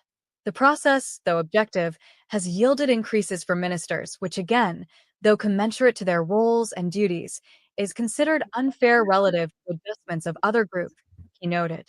Holness pointed out that... Tommy, you hear that? Yep. Do you hear that? Yep. It is considered unfair when compared to what other people gain. Hello, Prime Minister Rowley. Hello. And them paying them people, boy, wickedness in high places, And I want to play a song too. I want to play a song. I go play it. Even though they might give you a copyright infringement, I want to play that song. Let me continue to listen. Historical distrust of the political class and a deep belief that some politicians are only looking out for themselves. Quite apart from the skill... Some politicians only looking out for themselves. Some politicians are only looking out. I don't want my money to sleep out. All you take that back pay, and all you might end up out of a job. So you shouldn't take the million back pay, Prime Minister Rowley. You shouldn't take it. True. That's what you say, you know. He said it, you know. Yep. Skills and efforts they bring to the job and the responsibilities they bear, for which they should be compensated. There is also an expectation that politicians must show solidarity with the suffering of the people. Given the stage of the politicians must show solidarity with the suffering of the people. Tommy, all right, I'm gonna coin Andrew Holness a transformational leader. Yeah. He is. Eh? He is. Yeah. I'm calling him a transformational leader now. Yeah. You hear this? You hear this? The guy understands what's going on in his country, and he's telling himself, how could I, in my right mind, go and take a 214% salary increase when we have people in the country suffering? How could Prime Minister Rowley want to take a pay increase when he had 300,000 black people suffering, living below the poverty line, suffering? And he's silent. Not one word from Dr. Rowley. Not one word. I'll go and look for that Sugar Hello song. Not one word. Silence is consent to me. I don't want my money sleeping out. Let's continue. The development of our democracy, these feelings should not be ignored, Holness stated. The Prime Minister said there are those who see the bigger picture, that the compensation system was objective, logical, will attract the best talent, and that the country will benefit from it. The truth is, for 50 years we have been dodging trying to improve compensation, and we still have the problem. Every 10 years or so, we come back to this point where, if we had just dealt with it once and for all, the nation would move on, he pointed out. I firmly believe that when this new compensation scheme is completed and all anomalies are resolved, coupled with a new performance management and accountability system, which will be implemented, we will see an increase in the motivation and productivity of the public sector, including that of ministers, councillors, and members of parliament. The Prime Minister noted that Jamaica has a unique opportunity at this time to truly set the stage to attract greater talents and skills into the political domain and demand the performance from us to earn your confidence. We should not let this opportunity pass only to be confronted by it in the near future. I ask for your understanding and support, Holness said. Yeah? That is our Prime Minister. That's all we want in our Prime Minister, you know? Transformational. We want transformational. That's all we want. Yeah, Patty. Stop gaslighting. What? Tommy? It's like I make that up. It looks so. And here, the SRC did their job. The report is for over 900 public service, not the PM, just as the union has 3 process. So Patty, you know what? Tell your Prime Minister, do like Andrew Holness. And he, as the leader of the country, come out and says, I don't want the pay raise. Let me see if we could do that now. He's the leader of the country, you know. I don't want the pay raise. I don't want it, Tommy. I ain't want it. I don't want it. Why you can't say that? But folks, we had the information for you. We want you all to listen to this one. Listen to this one. Listen to this one. What do you think this?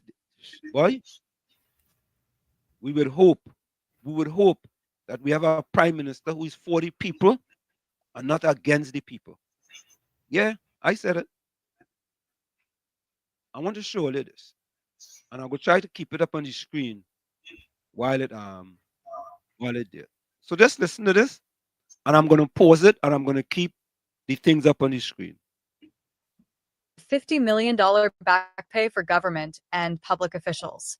If the salary increases proposed by the Salaries Review Commission's SRC 120th report are implemented, the state will pay. All right. I want to pause this right here, folks, so you all can see it. Right? The Prime Minister's salary is going from $59,680 to $87,847. Right? Per month. A month. Right? So, Tommy, you are the leader of the country, right? Tommy, me ask you a question. Let me put you could Tommy or Tom out on this. You are the Prime Minister of Trinidad and Tobago. What do you do, Tommy? What do you do? You have they recommend a salary increase for you from $59,680 to $87,847. What do you do? If I think it's warranted, I will take it. Other than that, I would reject it. Tommy, you tiptoeing there. You tiptoe there. No, but knowing the current economic conditions, I will reject it hands down. Okay, you reject it. Okay. Tommy, let me say this. If I am the Prime Minister, from the first time it comes out, I am calling a press conference and I am rejecting it forthwith. Rejecting it forthwith. Yeah? The president goes from $64,270 to $81,170. And the thing is that all the perks that you get, even when your salary past what you're getting. Yep. The Tobago House of Assembly Chief Secretary goes from $41,000 to $52,000.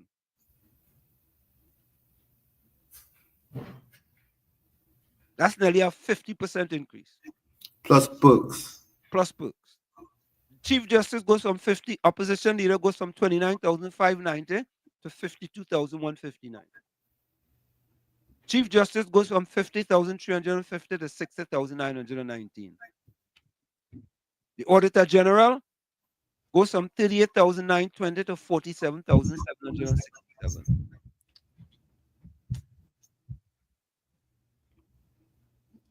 Let's continue to listen to this. Let's listen to this. $150 million back pay for government and public officials. If the salary increases proposed by the Salaries Review Commission's SRC 120th report are implemented, the state will pay more than $150 million in back pay. Guardian Media calculated the back pay to be paid for 118 of the offices reviewed, if the SRC's proposal was implemented. The SRC's report evaluated the monthly earnings of 206 offices. It recommended that 93.3% receive a recommended wage increase, for 0.5% receive a recommended. Hey, Tommy, you know, I'm just watching something here. The Police Service Commission chairman gets 15,000. It's going to go to 24,000. Way, Tommy. How much like a part-time job, right? Yep. Nah, Tommy. I want to move back to Trinidad. Listen to this. Listen to this. The Equal Opportunity Commission chairman makes 28,720, going to go to 25. The Integrity Commission chairman goes from 28,000 to 39,970. The Public Service Commission chairman goes from 24,000 to 43,000. The Teacher Service Commission chairman goes from 23,000 to 37,000. Tommy, are these positions volunteer positions? These you are selected to these chairman? I'm asking a question. I don't know. Maybe somebody in the chat could tell us. Yeah. But let me finish listening to this. This is something I just observed. Because I know they just did things with the Police Service Commission. But let me continue to listen. Did wage decrease and 2.2% of the offices for maintenance in their current salary. The SRC's report suggested salary increases for 2 periods. From the Mr. Florida, welcome. Hey, good evening, Mr. Ansem. Good evening, Mr. Tommy. Good evening to all of the chat on live. So, Mr. Ansem, that list we showed me there. You know how sad it is that when I look at the news, Each one of them on that list there had to go in the grocery with a calculator and check and see how much food they could buy for the month and put back stuff. It is sad for me, all them on that list there, when they go in the gas station for gas. Some of them only could only put $10 gas. All of them on that list there, when they can't even take a trip to go nowhere. All of them on that list there, it's sad when they had to go in the bookstore and steal books. All of them on that list there. Them catching the tail. The citizens and them okay, you know. The citizens and them working for plenty money. But all of them on that list there, it's sad when you see that, you know. So you have to give them an increase because all of them on that list there catching the aunt, uncle, and nene. And people in Trinidad sit down. That's what I tell you, Mr. Hansen. No, I never used to blame the citizens in the country, but now I blame the citizens in the country. Because you know why? I don't know when enough will be enough. So all of them on our list, they give them the pay increase because it's hard to see all of them who working for 20 and 15 and 30 and 40 and 50,000 have to get increased for more money than that. We really go through that calculator and have to choose what to buy. People in Trinidad and stand up is about time. Enough is enough. Look on this, Mr. Yeah, man. I want to go back a little bit here, Tommy. Let me go back. This is it have the front pages here. Let me go back a minute, and I want to pause it. It have the front pages. Administration, THA. Okay. Let me see what we could see here.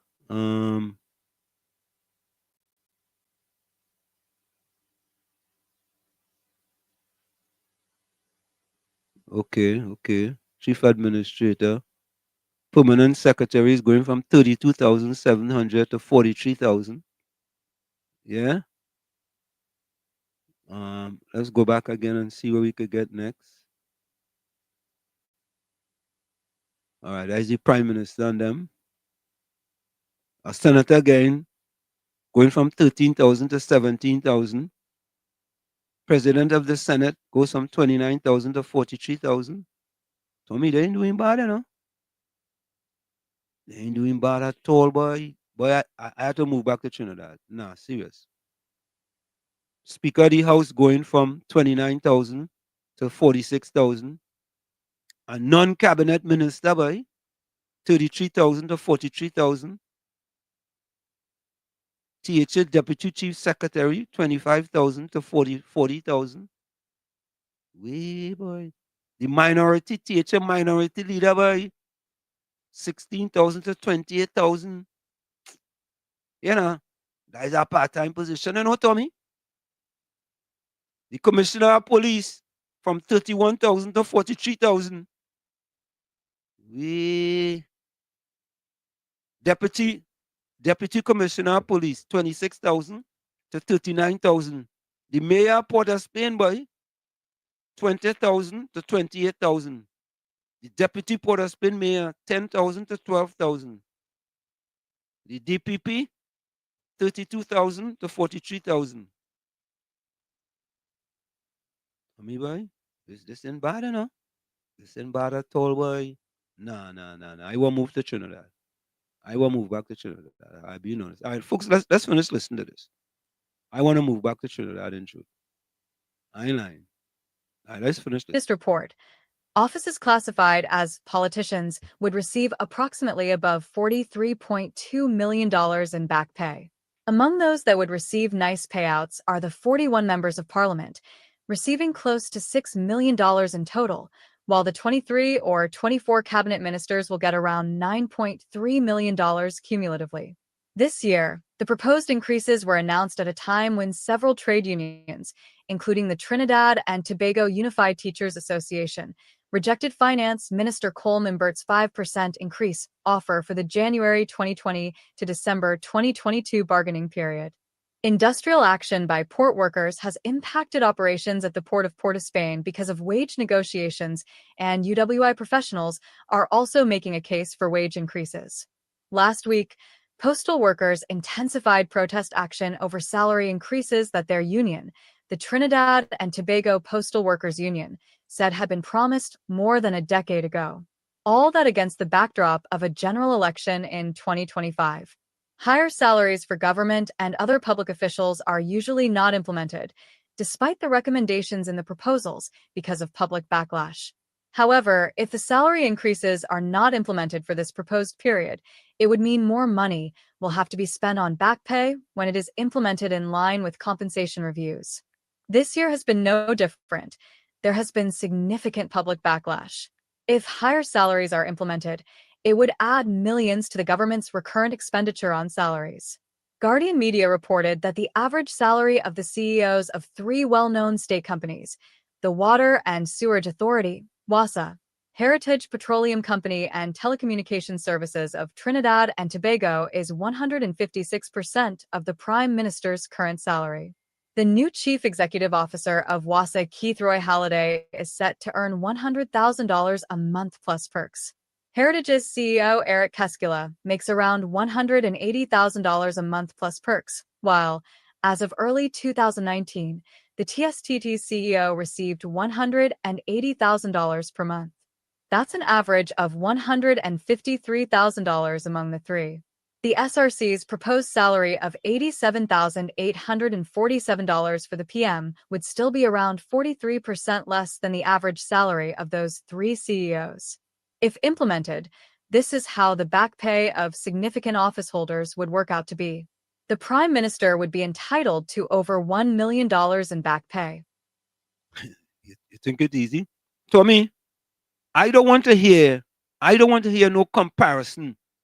Politicians or the newspaper comparing what Prime Minister Rowley is going to get to people in the private industry. I don't want to hear no comparison. Right? What we're dealing with is taxpayers' money. Yeah? I don't want to hear that.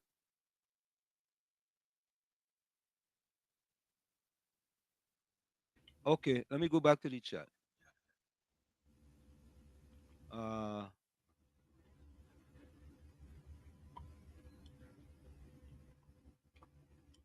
Patricia, welcome. Yeah, the Prime Minister, $1 million in back pay.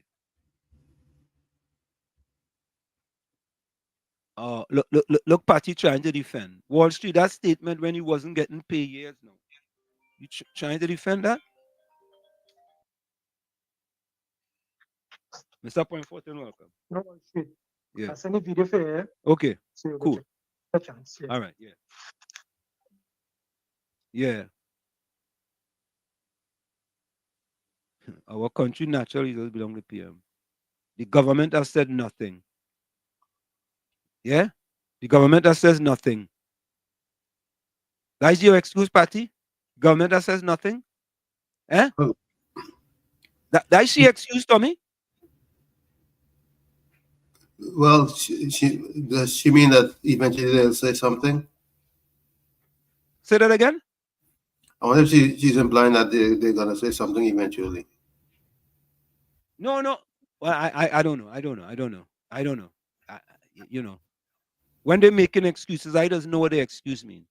The process has to go to the parliament. Okay. What does that mean, Tommy? I guess when it gets there, they'll say we don't want nothing. You have to wait till it gets there. Yeah, they're gonna wait till it gets there, and then they're gonna say we don't want nothing. Yeah. Okay. Wait till Parliament come and decide that. All right. Or they will get all the raise, and then you come out and say, you know what? I don't want nothing, man. I don't want my money to sleep out. I want my money. Yeah? Volsang says, as well as the mind of the supporters. S-West, welcome. Good afternoon, Tommy, and Walls and everyone. The SRC did their job. The report is for over 900 public servers, not the PM, just as the union had their process. Okay. All right.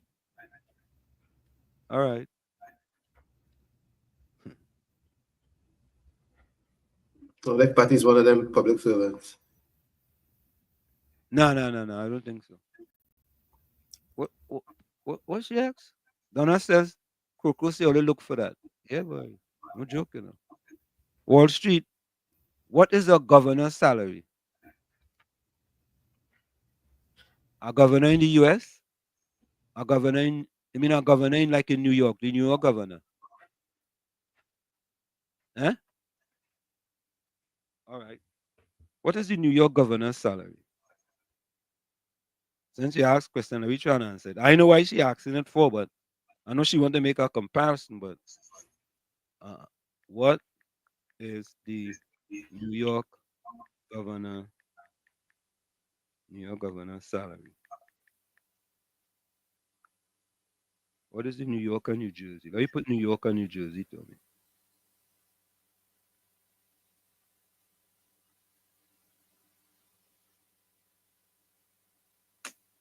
What is the New York and New Jersey governor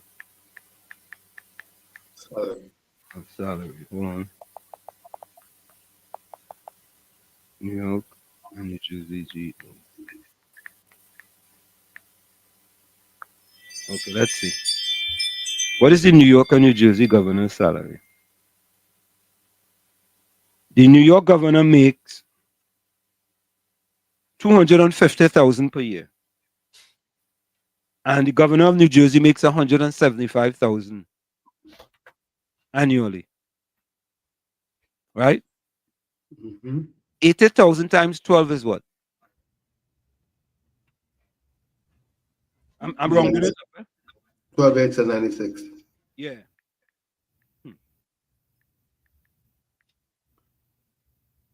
960,000. We're talking dollar to dollar. So,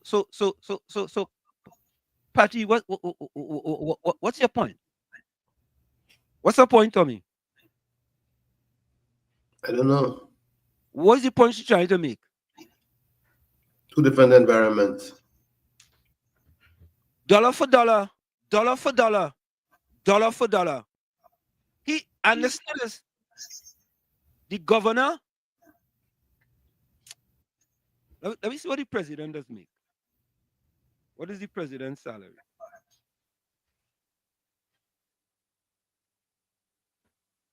What is the president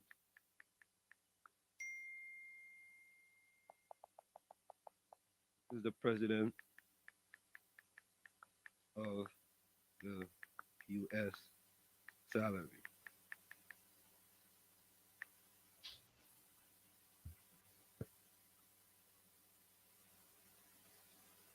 What is it? $400,000. 400,000. 400K. Yeah, 400K. Prime Minister will be at 960,000. Dollar for dollar. Boy, listen. All you better wake up in Trinidad, you know. All you better wake up, you know. All you better wake up. I don't recall when the PM was acting ever indicated that it was for the people and in most in need of citizens than that. Wall Street, you're not making sense because you have to deal with other persons on the list. So go to the cabinet, get your advice, speak where it has to be laid in Parliament. Call Prime Minister Holness and ask him what he did now. Donna says that pay hike is a red herring. He will reject it and claim he care for the people. Election coming. Nah, Donna, sorry, yeah. He said he don't like money to sleep out. Sorry.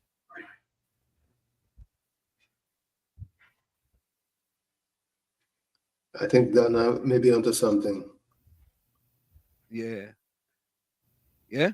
Who reviews the Prime Minister? Who give the Prime Minister a review? Yeah, 50 million entertainment for Rowley. 50 million, yeah. That is an addition, you know. Pay raise plus a 50 million. Oh, God. You know, boy, I want to be Prime Minister. You know, that on the baby. Marilyn.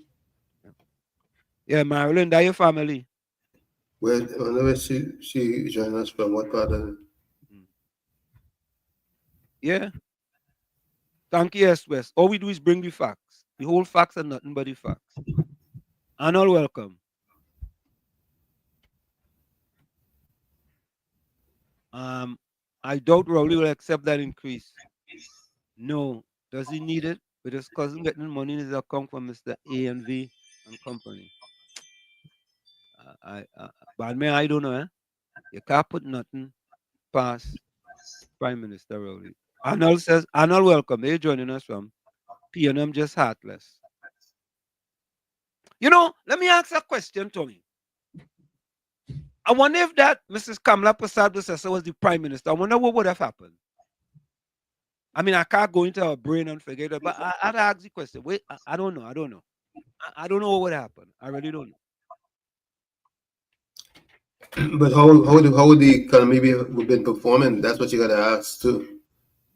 Would she have taken advantage of some of the low-hanging fruits when it comes to the economy? Because the only focus is on gas and oil. That is it. Gas and oil. Nadira, what? Wall Street on the news yesterday, they were saying you're not allowed to buy US from your relatives coming from abroad. It is illegal. Nah. Nadira, you didn't hear that right. Nah. I'm sorry. I think you misunderstood. Or you misheard. I think she misheard, Tommy. You think so? Yeah. I think she misheard. Well, guess what? They can make anything. They can make anything illegal if they want to.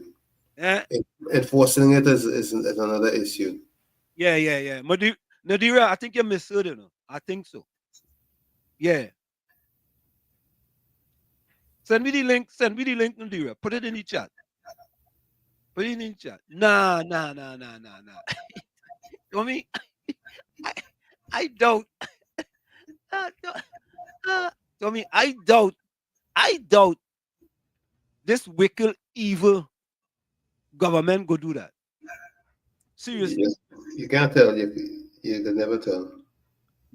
Nah. You think so? Hey. You think surprises the me. Eh? Nothing surprises me. You think the central bank will come out and say, if your brother living in the United States of America or your sister, and they come home and they're staying in your house, and you decide to get them some US and they give you some $2 to spend, that illegal? That illegal? Nah. You just can't use the term buying and selling. I what? If your wallet change, and I give you $100, and you tell me, look, all I learn 700 TT, right? And I give you 100 US. You telling me I can't do that? You telling me I can't do that? You just can't use the term buying it or selling it. You just say a given. You could give. Or you could give.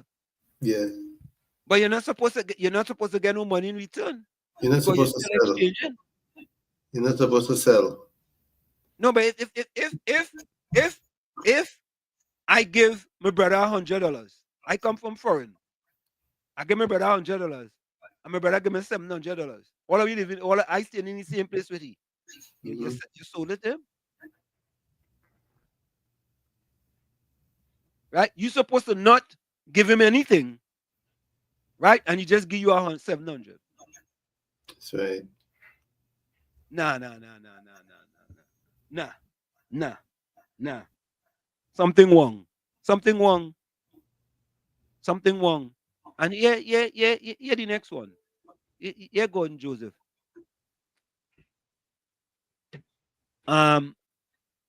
You can't go into a brain, but how come you could go into Dr. Rowley own? Asking for a friend. That's your partner.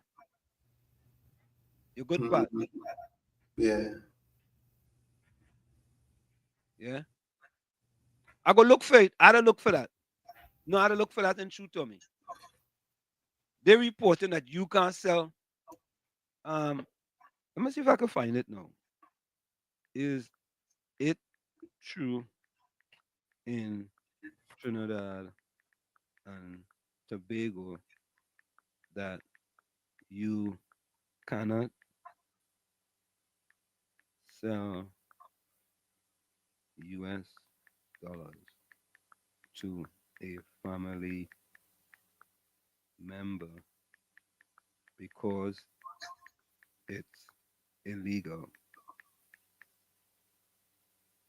Let me see if anything come up.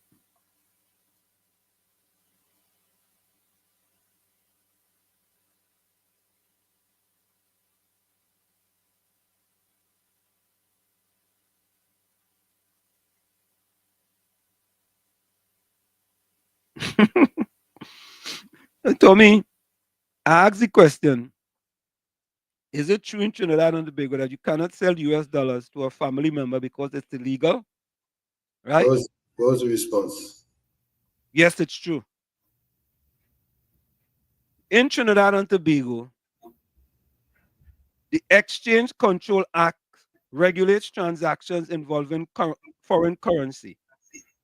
According to this law, only authorized dealers such as banks and other financial institutions approved by the central bank are permitted to buy or sell foreign currency. This means that individuals, including family members, cannot legally sell or lend US dollars or any other foreign currency to each other without the permission of the central bank. Oh God! Yeah, I'm not surprised. Yeah, Tommy. Tommy, what kind of Jurassic Stone Age dinosaurical government we have in Trinidad and Tobago in central bank? Well, all I have to say is this: the law is on the books. It's probably been on that books for God knows how long, but the enforcement is another issue. People, them stores that them selling right down on Charlotte Street, why they go and arrest them people on them? Eh? Why did they go and do that? No, the way should have bet me you'll win. Yeah. What about them stores on them? It will make, you know, boy, the kind of Jurassic, dinosaurical, Stone Age kind of government we are running Trinidad and Tobago this last 9 years. It's unbelievable, you know? Unbelievable. When you think about it, all of them is the same thing, you know. Because the Stone Age and dinosaurical is strictly Banana Republic business going on, regardless of who the hell is running it.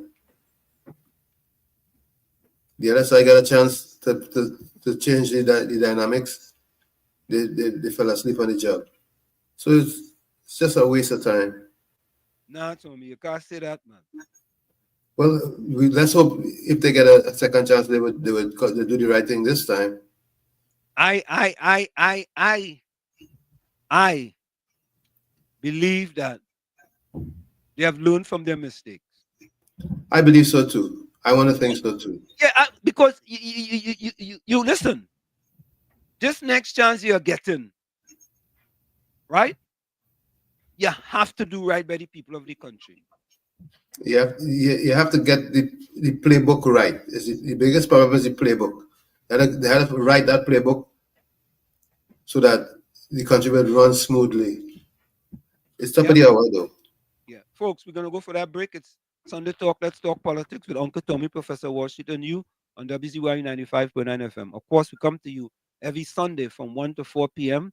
That's every Sunday from 1 p.m. Don't forget, share the live, WZYE 95.9 FM on Facebook and X. Subscribe, WZYE TV on YouTube. We'll be right back after this. You're listening to WZYE 95.9 FM. You are listening to WZYE 95.9 FM, the most influential name in Caribbean radio in the tri-state area. Broadcasting from East Orange, New Jersey. The most influential name in Caribbean radio. WZYE 95.9 FM.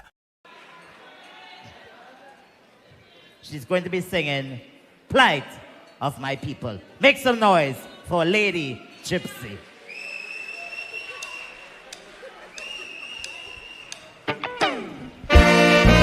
No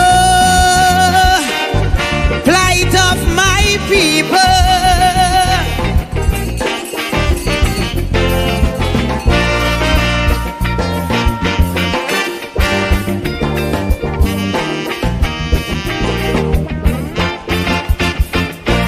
Too much of one thing, good for nothing. Too much a good thing, never enough. I don't know why my black people cannot see. No party never care about we. Every election we so devoted. How we love up we PNM. As soon as election come and go, it's only problem after problem. How could we cope? Man lost their work. I ain't seeing no solution. Every time PNM come in power, it takes a toll on black man. I don't want to sound like a racist, but this is what I can see. They just take care of the race, but they damn well know they have we. I want to ring me bell, wake up Eric Williams. Tell him the party found him PNM needed immediate attention. Ring me bell, wake up Mother Cornhawks. Tell she to cast a spell on we party, cause it's not what it used to be. I ring my bell, ring my bell. I ring my bell down there.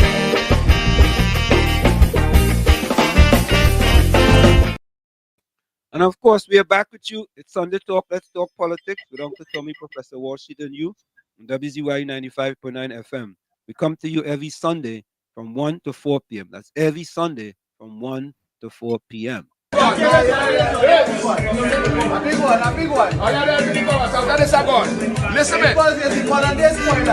Hear me now. I'm frightened to live. Who are you? I'm frightened to live. Now, all the thing. I'm frightened to live. Sing. I'm frightened to live.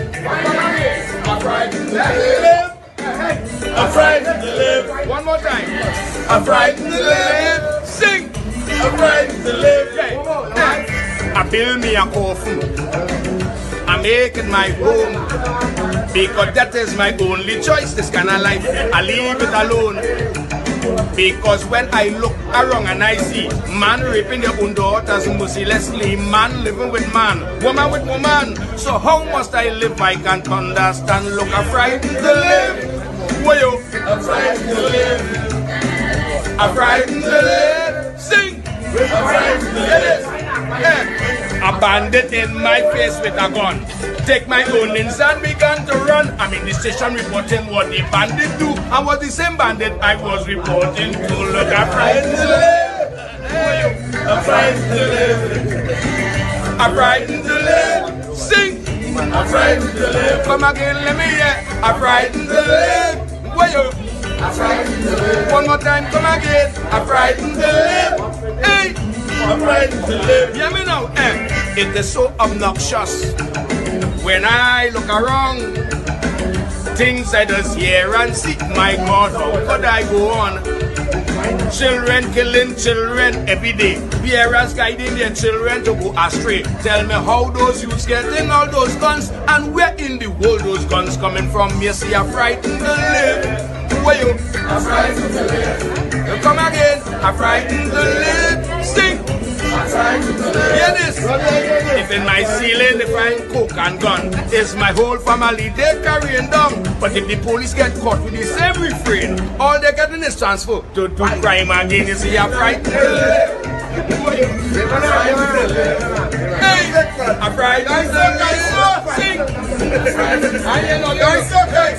I'm frightened to live. I'm frightened to live. Come again, let me hear. I'm frightened to live. Sing.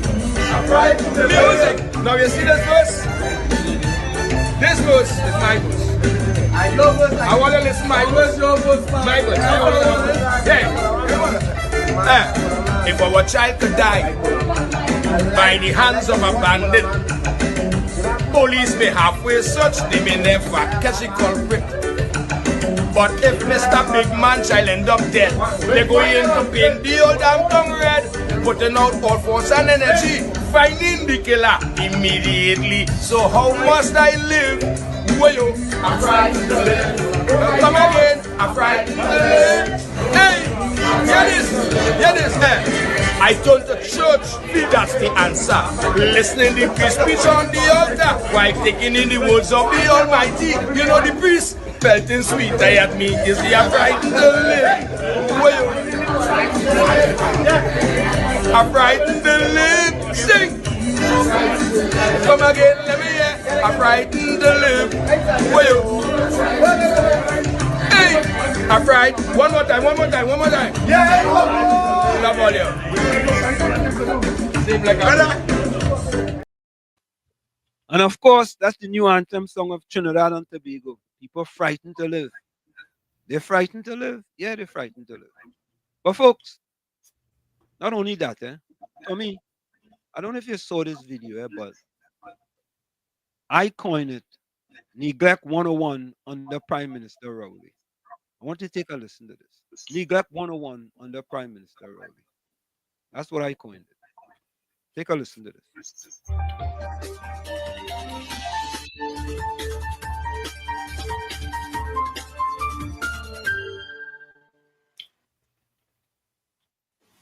After 62 years of independence, practically nothing has changed for the better in Trinidad and Tobago.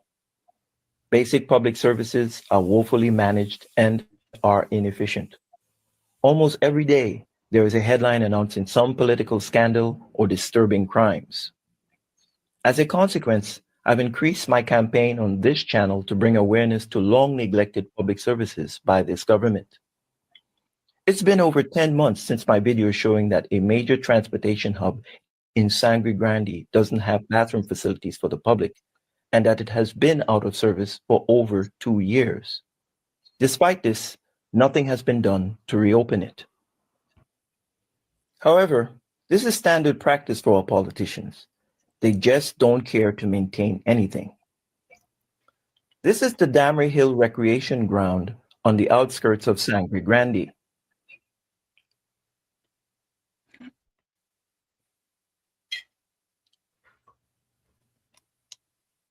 Now, just take a look at this washroom. I took this initial footage over a year ago. I recently returned, and there is no change. Where are the patrons of this facility supposed to go when nature calls? Clearly not here. Everything is allowed to fall into decay in our Twin Island Republic. This is a clear example of how they devalue us. Individuals in this region of the country and in other similar areas, it would seem, are not worthy or deserving of their consideration and of basic amenities. Additionally, where is the pride? This is a reflection upon them and of their failed management. Also, it's been several years since the Sangre Grande Community Swimming Pool has been closed due to a broken pump and filtration system. Yet, despite my initial YouTube video and the coverage by our media outlets, they refuse to fix it. As I've said before, our elected officials are very spiteful and mean-spirited people. I'm sure they've seen my videos and the media coverage, but they absolutely hate the idea that their hand can be forced to address any of these concerns due to a single individual's activism. They would rather no one benefit than to be seen as acquiescing to external pressure. They refuse to allow such a precedent to dictate their agenda. This demonstrates their entitlement and arrogance. In essence, their non-response says to us, regardless of how badly we treat the citizens of Trinidad and Tobago, we will be voted back into office. Soon, another general election will be upon us in Trinidad and Tobago, and the same threadbare political campaign strategies will be dusted off to convince the voting public to give this PNM government another 5 years. Here are the questions I have. Why? And to do what? More of the same? Our governments, just before an election, rush headlong into a mad flurry of road projects by placing fresh asphalt on long neglected potholed roads like they are applying makeup on an ugly woman. However, this, like their other cosmetic fixes, doesn't change the underlying problems of corruption and neglect. In addition, they make a litany of empty promises as well as launch scathing attacks upon the opposition in an attempt to dissuade voters from giving them the mandate they've enjoyed for the last 5 years. Each political party holds rallies and fetes to stuff the attendees with food, copious amounts of alcohol, shows by their favorite entertainers, and money surreptitiously placed in t-shirts emblazoned with the party logo and slogans for which many turn up for in droves. How else will they draw such large crowds to feign a groundswell of support from the masses? They litter practically every available surface and utility pole with campaign posters, an eyesore which remains long after the madness is ended. Their armies of sycophants pester and rob us of the serenity in our homes with questionnaires that attempt to elicit support for their party and their candidates. They flood our airways with banal political ads that play on a loop. They maneuver huge trucks emblazoned with campaign banners crammed with large speakers, sound equipment, their operators, and a motorcade of supporters through already congested and narrow streets, blaring political jingles and choruses that increase traffic and destroy the peace in our communities. All of this is with the aim of gaining victory at the polls. Despite it all, not a single salient issue is ever raised on the campaign platform. Once in office, they pay absolutely no attention to us, nor do they address long-standing issues that negatively impact our daily lives. Empty promises made under hustings are simply that. For them, it's politics as usual. Many citizens have never voted or have stopped exercising their right to do so because they see no change in their fortunes and they are tired of the status quo. And come this election cycle, we're expecting the same rum and roti political carol. Hear that, Tommy? No doubt. No doubt. It's the same old, same old. Same old, same old. Same old, same old. Yeah. Kevin, welcome. Oh God, I see. Hold on, man.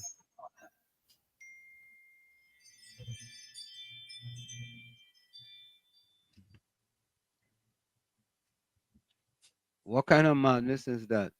Is this? And that makes news and local media news. Stone Age is not the term, it's corrupt dictator running the country. Monty Steele, welcome. The thing between Foreign Currency Revenue Authority and Central Bank is saying that citizens in China, but even family members now cannot conduct their foreign monetary transactions to their desires, as whenever and however to their wishes. These things are dangerously devastating plastic countries. Yeah, Mr. Carnage. So again, Satomi and Shoot. Yeah, man. I just want to add to this video I just saw there. Yeah. The hotel student Carnage in Chagramas, was doing a lot for people going into the culinary arts, and that has closed down. I visited a couple of days ago, and if you see how they have that place in the condition it's in, right? And up to now, CDA board have not, with the government, no set of forward movement to open back that hotel school. But they are spending millions of dollars in the Sharamas Convention Center. They're doing some refurbished work on it right now for under Foster Cummings and his youth program to generate youths to go and trade and do things like that. But I think the hotel school will play a vital role in pumping money into that to bring it back to life. A lot of students depended on that hotel school to move forward in their career.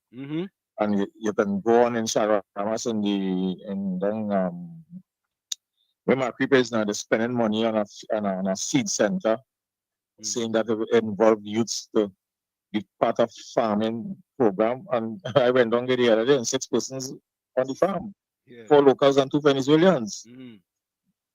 And you ask when the trainer will wake up, right? We are calling, and I just put my blame on the opposition because we are an opposition party. All these things is going on in the country, and you're not seeing this. They're not. Somebody said, they can't make a reference to the opposition to call the supporters to come out and demonstrate. But I see in other countries, like just the other day, some country in Africa, I think they removed the subsidy on something, and they called for the protesters to come on the streets, and they follow. Yep. When Heinz was in opposition, I think he made a statement similar to that for the supporters to come on the streets. Just this morning, I was watching Pakistan, the opposition called for the supporters to come on the streets. Right? So who don't want to come on the street? The PNM supporters? We will never see. If UNC was in power, you will see the PNM supporters on the streets. Correct. I don't know what this, to me, this opposition is very lame. Weak. With that basis, I know watching a video that says over 500,000 UNC members. Doctor, not listening. Yeah, man. Where's Tommy? Yeah, I always say that we have to hold their feet to the fire too, because they're supposed to stand up. Yeah. I want to think that in a situation like this here with this salary, they should take to the streets. They should. Yeah? They should take to the streets and tell the people that it's unacceptable, right? That the head of the country. First, they should buy media time and reject it outright. Yeah, it should be rejected. They shouldn't even be thinking about it. You know what I'm saying? I want to put something up here. Tommy, I did not listen to the Prime Minister at the conference in Guyana. I did not listen to it. But I don't understand how you could go and talk to people about crime, and in your country, crime is like a runaway train. I don't understand that. Help me with that, Tommy, please. If I could help, I will. Can you help me with that?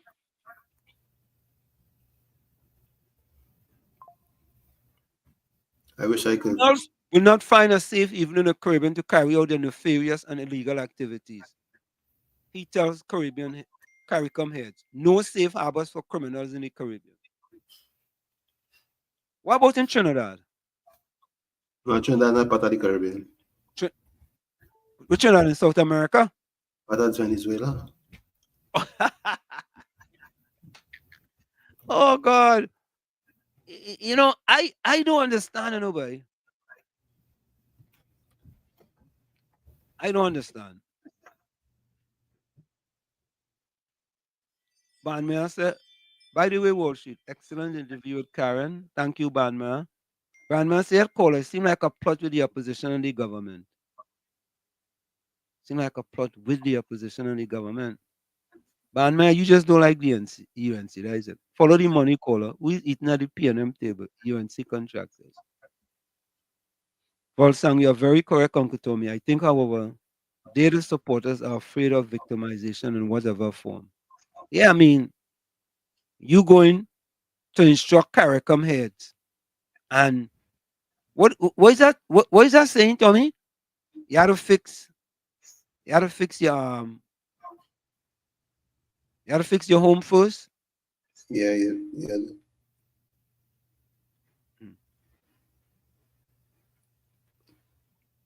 Gordon Joseph said, no, don't tell Wall Street that you're causing him, or you say UNC ain't doing anything. His dollars must stay in his pocket. Must not stay in his pocket. He said dollars must not stay in your pocket. Oh, okay, must not stay. Okay. whatever. You know what I mean? And you had to defend. Listen, I don't mind you defending your party, yeah? I really don't mind that. But at least defend them with a little bit of facts now. And when you see something out of line, Tommy, don't defend it. Don't try to defend it. You understand? It's like the PNM people will defend anything by any means necessary. We tired talk about the 3 constituencies that have never forsaken the PNM and is the most dilapidated and rundown in the country. They will defend that. And they will defend that by blaming the people and saying it's the people's fault why it's the way it is. Yeah, it's their fault. And you know the operative word. They're lazy. They don't want to work. Look how much work out there for them. But let me do an editorial, Tommy, since we had it. You think I should do it? Of course. Yeah. All right. Now, you know what? Now, I want to play this one, Tommy. I want to play this by this former Miss Jamaica. And Tommy, the people commenting about the young lady rather than what the young lady had to say, you know? All right. But I want people to take a listen to this. Listen to this young lady. Yeah? Listen to this, folks. This young lady hit the nail on the proverbial head.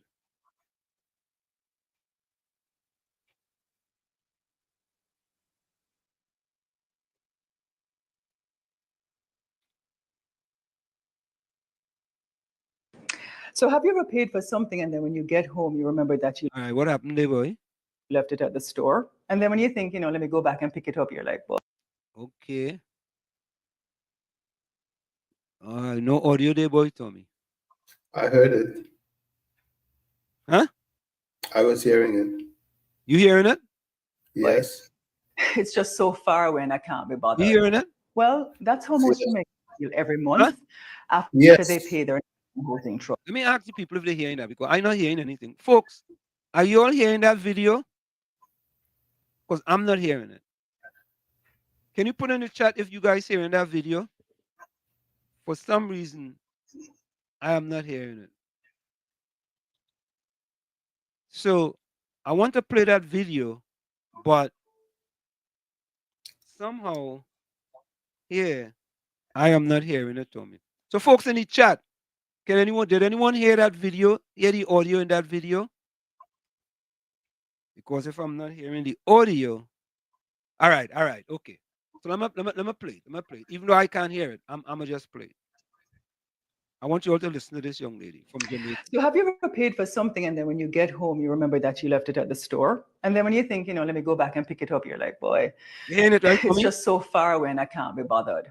Well, that's how most Jamaicans feel every month after they pay their National Housing Trust, knowing full well that they're paying for this thing, but that the opportunity or even trying to access a loan from the NHT or even an NHT home they just can't be bothered. Because by the time they overcome certainly all the hurdles to get something from the NHT, them both broke and them tired.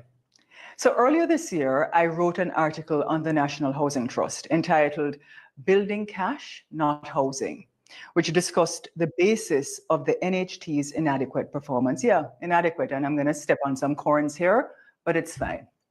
So simply put, the mandate of the National Housing Trust was established in 1976, and it was a brilliant idea by then Prime Minister Michael Manley to provide affordable housing to most of our populace.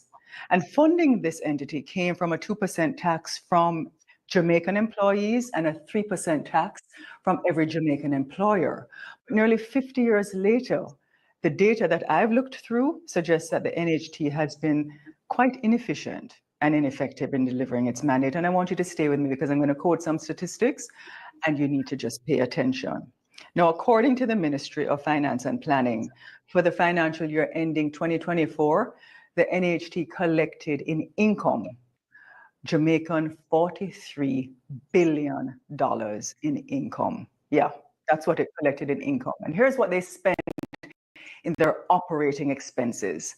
They spent close to 13 billion, actually $12.946 billion in operating the entity. Now, these figures are shocking, and when I saw them, it blew my mind, as the average number of housing completions by the National Housing Trust from 2018 to 2022 is only 2,157 per annum annually. And you can check the Economic and Social Survey of Jamaica for 2022 to see some of those stats further.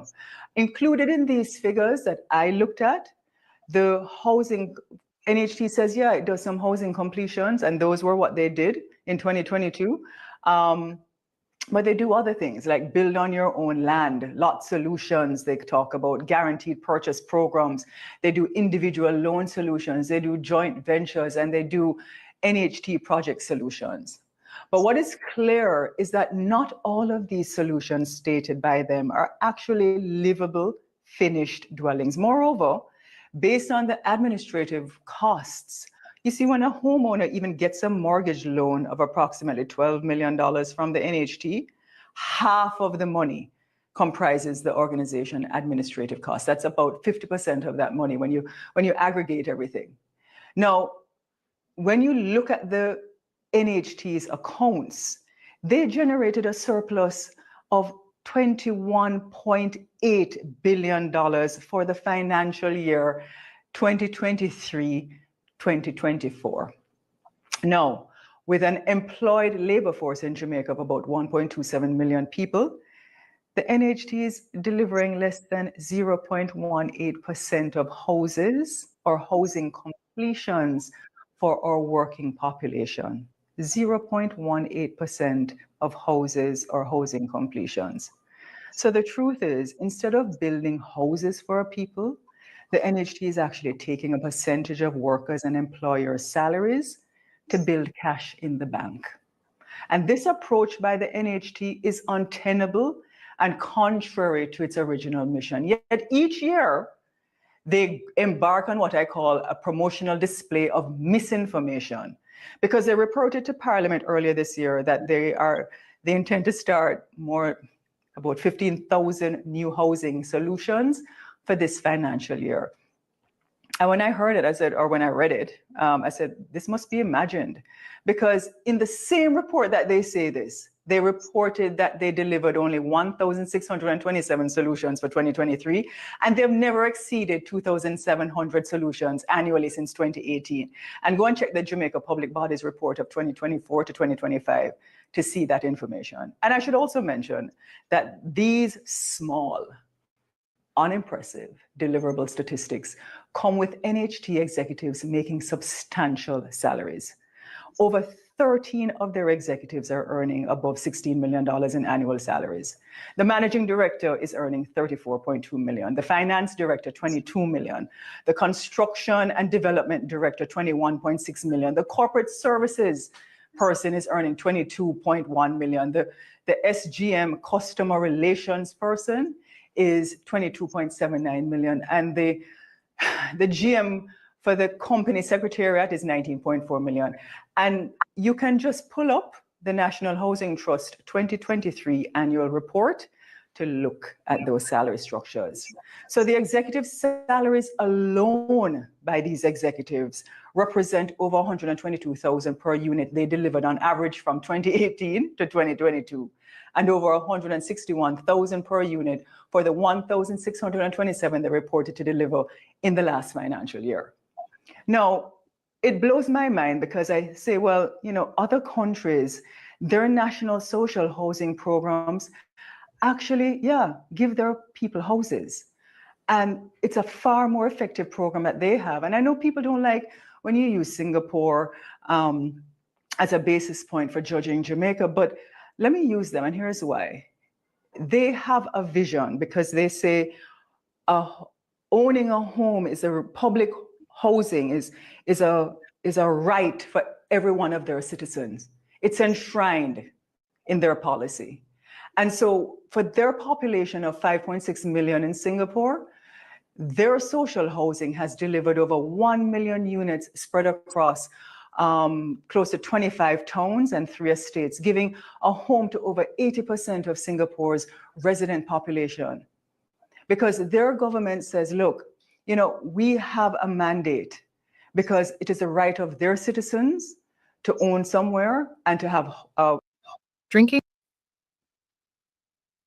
Tommy. Yep.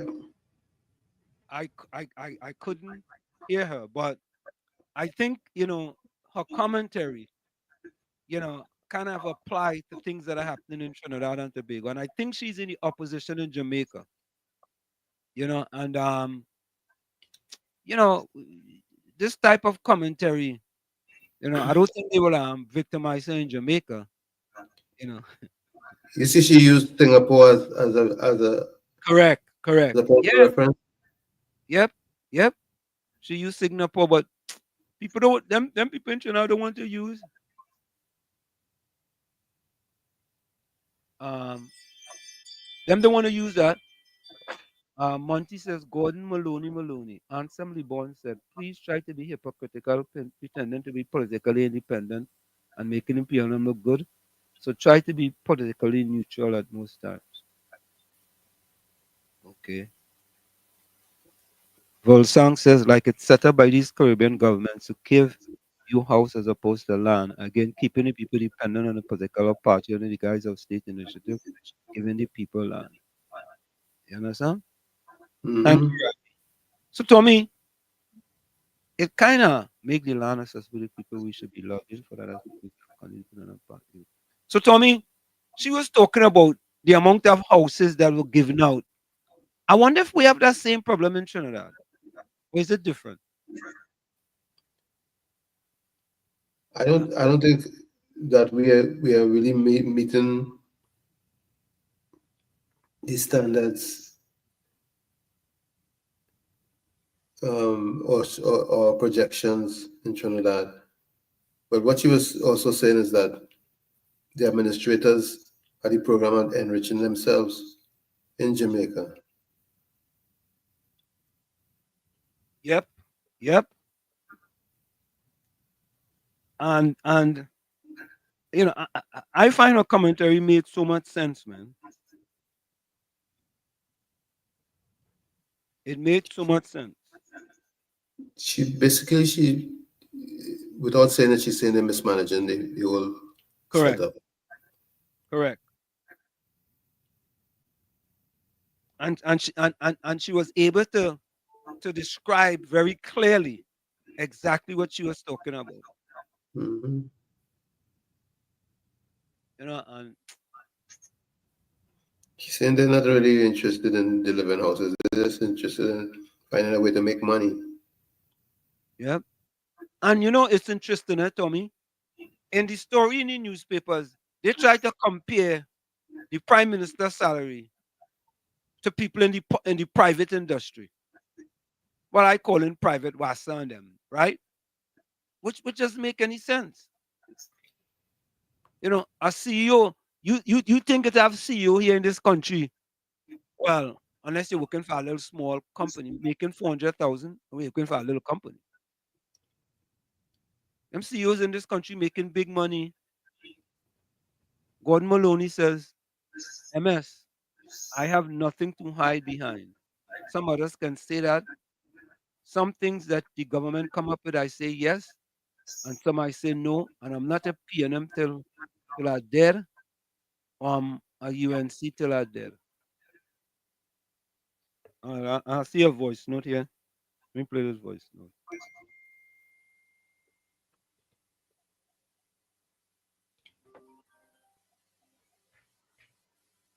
Nobody Fender, welcome. Yeah, man. Good evening. Good afternoon.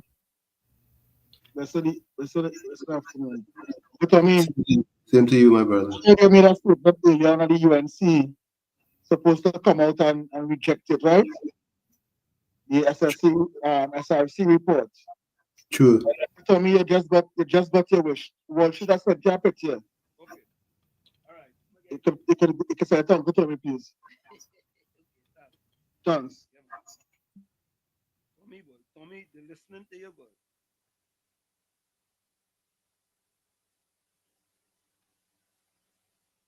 Oh God, Tommy. Tommy, they're listening to you, boy. I'm gonna put this up, eh? Okay, Badman says Wall Street. Look at Tesla and other homes. I read somewhere like 10K US. Maybe we need to build differently. What's Tommy thought since he was a builder? Where Tommy? Absolutely. I believe we can build homes and supply all the housing needs at a reasonable price. Except that those who administer the program, they may have a problem with that because of their alliance and allegiances with those who are building for big bucks. So that is where that is. If we could get all the corruption out of each and every one of these programs, we could do a lot better. Those are my thoughts. Because me personally, I could build houses for a lot less than I built them for in the past.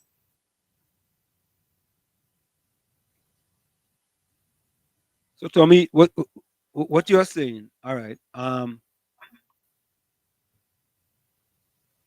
But Tommy, aren't there a lot of abandoned houses in Trinidad and Tobago too? Trinidad? You mean government built? They I don't know why is it that they drag their feet so much, and having these houses unoccupied actually is an expense, because houses that are not occupied seem to, and they go down quickly. They just need a more aggressive approach to the delivery of these houses once they are certified as being habitable. So Tommy, the statement is, what is the position of PM Rowley? What is the position of PM Keith Rowley and his cabinet on the 120 report of the SSC? Our position, the UNC has rejected the SRC increase.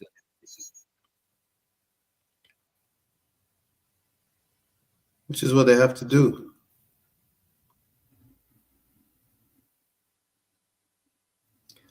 I feel PM already rejected too. You feel so? Yeah, because it's a politically correct thing to do. Really? That's the correct thing to do? Politically. Since when you are defender of the PM with the correct thing to do? Since when? Just ask. Well, I'm not defending. All I'm saying is the pressures that will be brought to bear upon him from those at the bottom who are feeling the heat would force him to do the right thing. Or you have to force him to do the right thing? Not that he wants to. He probably have no choice. Hold on. Let me try to play this. Hold on a minute. I've told my lawyer to tell the parliament, I want my money. I don't like my money to keep out. I want my money.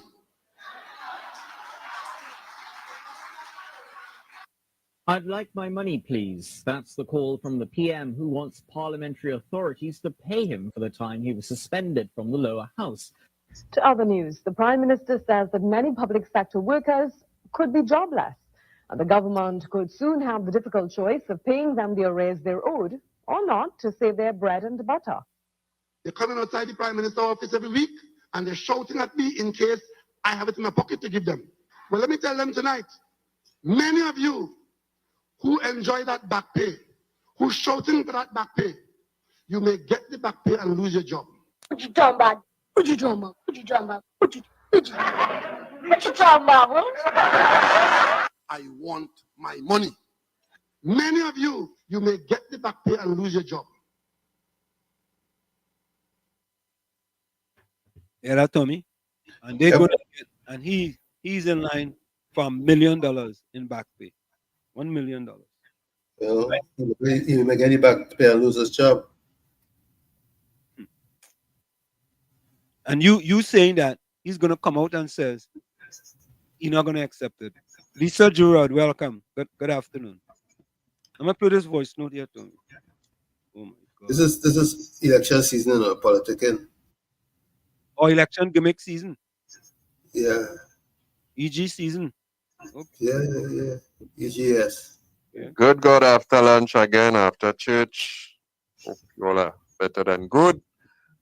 Thank God today had a nice church service. Then today was curry day, the normal chana and aloo, pumpkin, bodi, bhaji. I didn't have my green bird peppers though. That was very disappointing for me. Yeah, but it went down well. And yeah, we good to go. Watch my football and still there. I feel I could take a chance and send in a little voice note. I guess it's the same thing, so that song will always be relevant. I'm fed up at the same thing over and over. Yeah. So tune in to hear Rowley. PNM. And they're dealing with the salary reviews committee, you know. As far as I'm aware, the opposition didn't propose. The government front row didn't propose. This committee who for years, to me, the last umpteen times, they come out with their findings, there's been an uproar. Sometimes it's rejected, sometimes it's not. But thank God for the sensible thinking people who could realize at the end of the day, at the beginning of the night, this is a bunch of people who sit down and do their own statistics and come up with these things, which I find is so disappointing, not just for me. Because you have to look at the whole picture. Yes, these people probably professionals, they're doctors, they're entrepreneurs, they're lawyers and all these different things. And you could say, well, the kind of money they can make. And to me, once you're talking government, the salary does carry a different kind of connotation. Yeah. And that's why so much persons will try to get in the public sector, the private sector, more than the public sector, except for the contractors and them. Well, once it's government, I got a contract, they're willing to even get kickback and all kind of thing, as we see the court is dealing with. So it's unfortunate if you have some come along and they had the mic. You know what they do? They zero in on one aspect alone. Rowley. Yeah, Rowley. Yeah, oh gosh, but it's so sickening by big hardback people who say they have all kind of degree and all kind of different letters before, during, and after the name. And the same silent is consent. So the opposition consented. Because I ain't hearing from them, I know. Maybe you hearing from them. Chukwumaka friend, you hearing from them? But yeah, we paying attention to what the leaders and them say, yes, boy. What they say. So everybody waiting now to hear what Mr. Rowley say. Everybody waiting to hear what Mrs. Bisessa say. Right? We know Ms. Bisessa say that your party had to be more important than your country. And your party, I say no, your party need money because you have a big bill to pay. You have a big bill to pay. And that bill didn't come as a result of how people vote, you know. That bill came probably as a result of how you were advised, because I haven't heard any prime minister out of the 200 of them always, I'm advised. Oh Lord, if that was the PNM, if it was Dr. Rowley starting his response like that or making a statement starting like that, well, boy, Chukwumaka friend, we hate him. So these are the things that there are those of us who neutral, there are those of us who love country, want to see address. I've been saying it day and night. The systems in this place rotten. And of course, some people try to take advantage of it. But it's the system we have to deal with. The system. But if you hate Rowley, you will try to use this to try to deal with your hate and the Rowley that you say you hate.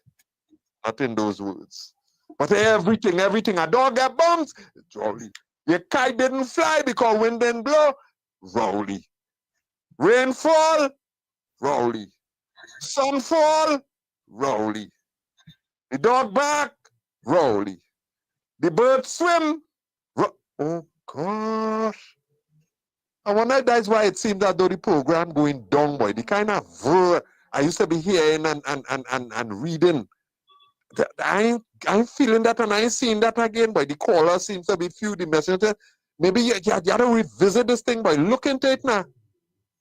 Maybe have big, strong, robust kind of program, people calling in who for and who against, and you know that kind of thing. Rather than well, it gone on to about 4.5. 4.5 now with the oh gosh, man. We have a country to fix, boy. And you have to be fixing the system because you fix this man or you fix that woman, the next one who come going and do the same, not 1-1, not 3-3, 2-2. The same thing. Because remember the book that I endorsed, Don't Lie, it said the love of money is the root of all evil. So plenty of them in the PNM, I sure they say, boy, take the thing now, boy. Let me go for it now, boy. Look where my money moving from. And I sure plenty of them in the UNC saying the same bloody thing. Boy, not boy. Lady, oh gosh, come now, push for the thing now. Let me take the thing now. Oh gosh, you know, this moving me from X to Y now, no? Yeah. And then in the meantime, they go along, come along, and them, they focusing on one side. One side. See why we're in a mess? You see why we are in a mess? And then they want to tell it had nothing, the country hard, the country tough. That's why I'm hearing. I'm not seeing it, but that's why I'm hearing. So then how this committee could come up with this? How they could come up with this? So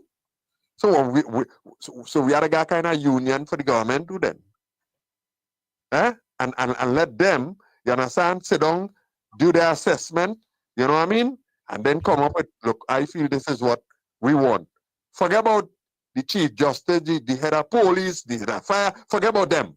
Just deal with the government alone, the government and the opposition alone. And let me take it from there and see how it will go now. Gosh, boy. Thanks for the opportunity.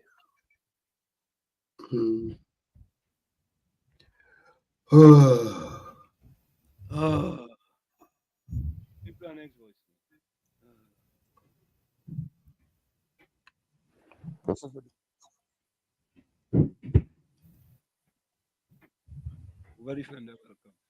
What you know is that calabash? Aboli.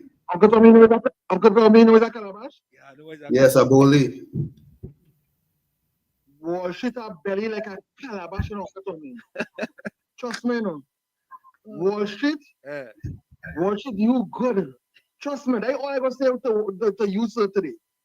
But coming back to this SRC report, wash it, Uncle Tommy. Uncle Tommy, the PNM Prime Minister is not the one who told me just a few weeks ago things gonna be a little tough till 27. Right. To 27. So shit. And Uncle Tommy, help me now. Because we don't see the UNC rejected. So we cannot bring UNC to this equation anymore. They shut it down. So Wall Street. Who is the one had the hard time? Who want to Wall Street until 2027? The people? The same people who pay the property tax. Yeah, the people. Not the ones who not paying property tax. No. The people. Wow. Yeah. Start property tax with residential homes. Yep. Not commercial. Win off the government. Yeah. While some people not winning off. And Mr. Bingo. Yeah, Mr. Bingo. Who said nothing wrong with making the rich get richer because the government go tax them. Wall Street. Oh God. It make me laugh. It's how people saying no and waiting for these gentlemen. Yeah. But Mova Defender, to make it even worse, it's about fella on this program here. Just come and tell you, well, listen, when I listen to Mr. Bacteria and Mr. Bingo, you know, and the PSA hater, you understand? And Mr. Hate, them does bring facts to the station. Why? Yeah. What? Worship, when I hear that man that morning, I listen to him in a worship, but I change my station right after. No, Worship, the man said there's nothing wrong. The Prime Minister was right. There's nothing wrong with getting the rich richer because we don't tax them after. We can't make this up, you know. Oh God. We can't make this up at all. But I not think. Yeah. Bullshit. But it may be long, but not forever. But Mova Defender, you ain't hear the fella just say that. He didn't even wait. He says the UNC reject the salary increase. You hear him say that, right? Watch it with all due respect. That gentleman, I don't want to have nothing to say. All right. Or mention about it. I mean, you know, I know that No. All right. I respect that. I don't want to comment nothing about that gentleman. Nothing at all. He's too disrespectful. Yeah, man. But I think UNC is out of the equation now. We all know this now. They made a statement. They are not accepting that. Right. Enjoy the evening, Uncle Tom on Wall Street. Yeah. So it's in the public space now, and maybe Gordon Joseph could understand that the UNC rejected it. So you had to go and look for an next excuse now. You had to try a different excuse now. Look for a different excuse. Point 14, welcome. Yeah. I pay attention to the people who viewing it live on YouTube, right? And I noticed every time Gordon Joseph talk or say anything, the numbers are dropping. So I was listening. I just mute my device. I use my next phone to listen to something else. I will cut the volume to see if he's still talking. Every day I lower it down and I go on the next device and watch something else until he come up with it. So while I'm on the time, one monitor here, I see the live going down. Now I see the live going back up. The people viewing it. That man has to call their life. Trust me. He is what causing their life to lose people. Not gonna listen. Listen. We started this program here and we play our oath. As a matter of fact, I'm gonna play that. I had to play that. I'm gonna play. Hold on, Here it is. Ansam LeBon and Marshall Nesbitt solemnly swear to conduct this radio program in a true, fair, and balanced manner, ensuring that all perspectives are given equal consideration and that the information presented is objective and unbiased. We pledge to provide a platform where diverse voices can be heard, fostering open and constructive dialogue that serves the best interests of our audience and community. Our commitment is to uphold the principles of journalistic integrity and ethical broadcasting throughout the duration of this program. Thank you. So we have said here, and Tommy, that we are not going to censor people. Nope. And we're going to live by that. We cannot be in the media and do like the Mugabe radio station and censor people. I've been censored on that station. So I cannot censor people and tell them they can't call this radio station. No, I'm not going to do that. If we have to have 5 callers on here or 5 listeners, because we'll be doing the same thing that they are doing. We can't do that. No, we're not going to do that. I personally not going to allow this on WZYE 95.9 FM. We truly believe, we truly feel that as a country, everybody's not going to like what everybody is saying. No? But everybody has a voice. Go ahead, Tommy. But everybody should have a voice. Everybody should have a voice. And I have been censored on the Mugabe station by different programs. I can't call the Titans of the Marquis. I can't call that program. I cannot call that program. But what are you missing? Eh? What are you missing by not calling? I'm missing nothing, but just the idea that you are in media and people can't call that radio station. That's unacceptable. Where is Matt or Tat, whoever it is? Where is Matt? They should be fined for doing that. And as a matter of fact, if people complain to the FCC about us and say that, well, listen, them fellas do accept certain people calls, we could be fined for that. The license could be in jeopardy too. And your license could be in jeopardy. And you know who Trinidadians are. Many Trinidadians. Yeah, I know, you know, because of that PNM people, right, wanted to send information to the university where I work to tell them how I put in the university in disrepute. I PNM people, but I will never do that to them. No, I wouldn't do that. I don't want to take food off of nobody's table. I wouldn't do that. But they're wicked and evil. They're wicked and evil. They wanted to do that. And they come on the radio and talk about it. Yeah? So, I'm sorry. But we're not going to do that. We're not. We're not going to censor people. People have a right to their opinion.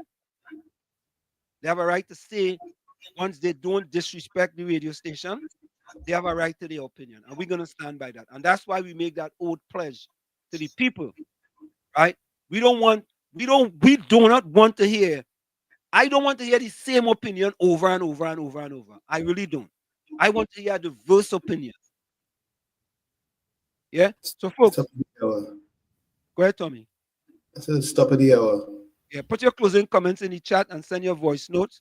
We're going to go for a quick break and we'll be right back. Stick and stay. It's on the talk. I see you didn't do your editorial today. Oh, yeah. I'll do it tomorrow. I will do it tomorrow. It's Sunday Talk. Let's talk politics with Uncle Tommy, Professor Washington. You'll be right back. You're listening to WZYE 95.9 FM. You are listening to WZYE 95.9 FM, the most influential name in Caribbean radio in the tri-state area. Broadcasting from East Orange, New Jersey, the most influential name in Caribbean radio, WZYE 95.9 FM. We are back with you. It's Sunday Talk. Let's talk politics with Uncle Tommy, Professor Washington, and you on WZYE 95.9 FM. We come to you every Sunday from 1 to 4 p.m. That's every Sunday from 1 to 4 p.m. Hey, Curtis, welcome, boy.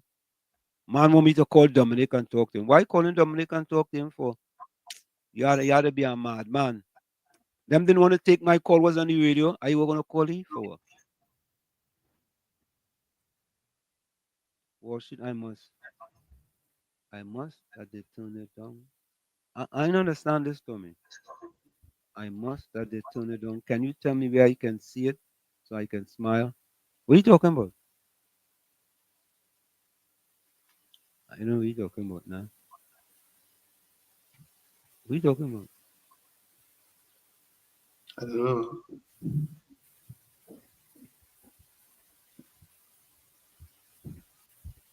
What are you talking about? What?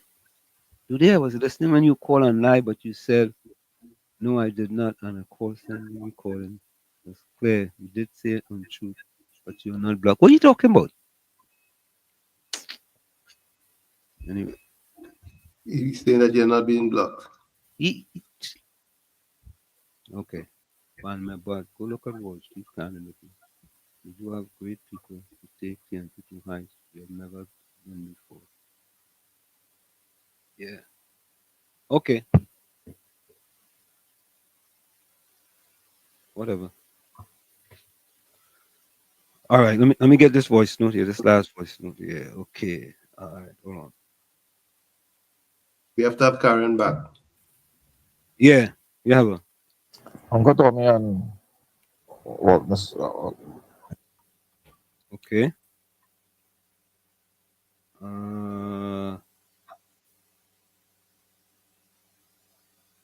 Okay, here we go. Uncle Tommy and Wall Street Cannon Media host, take your contribution that is against the government when you make your contribution on the Mugabe station. What one of the broadcasters are doing is taking your contribution and sending it to the various community that where you reside. And they are in the party group having discussion on what your statement in a form and fashion of victimizing you or your family. You understand what he said? Let me repeat that again. That was addressed to me, right? He asked both of us the question. Okay, let's see it. Uncle Tommy on Wall Street Cannon Media host, take your contribution that is against the government when you make your contribution on the Mugabe station. What one of the broadcasters are doing is taking your contribution and sending it to the various community that where you reside. And they are in the party group having discussion on what your statement looking in form and fashion of victimizing you or your family. I understand that. Mm-hmm. I understand that, Tommy. Yeah, he's saying basically saying at the Mugabe station, they taking your comments and sending it to the party groups. Yeah, they can victimize you in your community. Mm-hmm. So, for example, if you're a contractor in the community and you make a statement on the radio station, they could then clip your statement, send it to the party group. The party group can go and discuss it, and they can go and talk to a minister or whoever and tell me, see that fella talking bad about the PNM, you don't need to give him anything. Mm-hmm. I could see that. I could definitely see that. Yeah?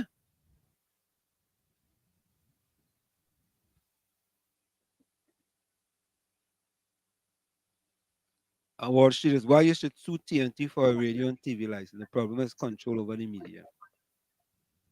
Yeah. You know that?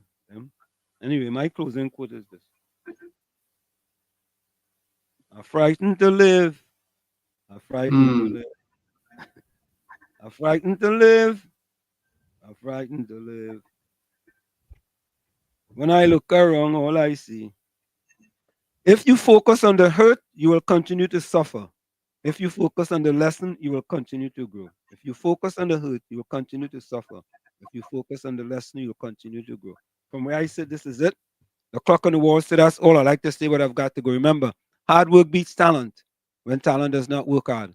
And for every 60 seconds of anger, you will lose 60 minutes of happiness. For every 60 seconds of anger, you lose 1 minute of happiness. Remember, your circumstances may determine who you are, but you are responsible for who you become. Thank you. Go ahead, Tommy. The older I get, the greater power I seem to have to help the world. The older I get, the greater power I seem to have to help the world.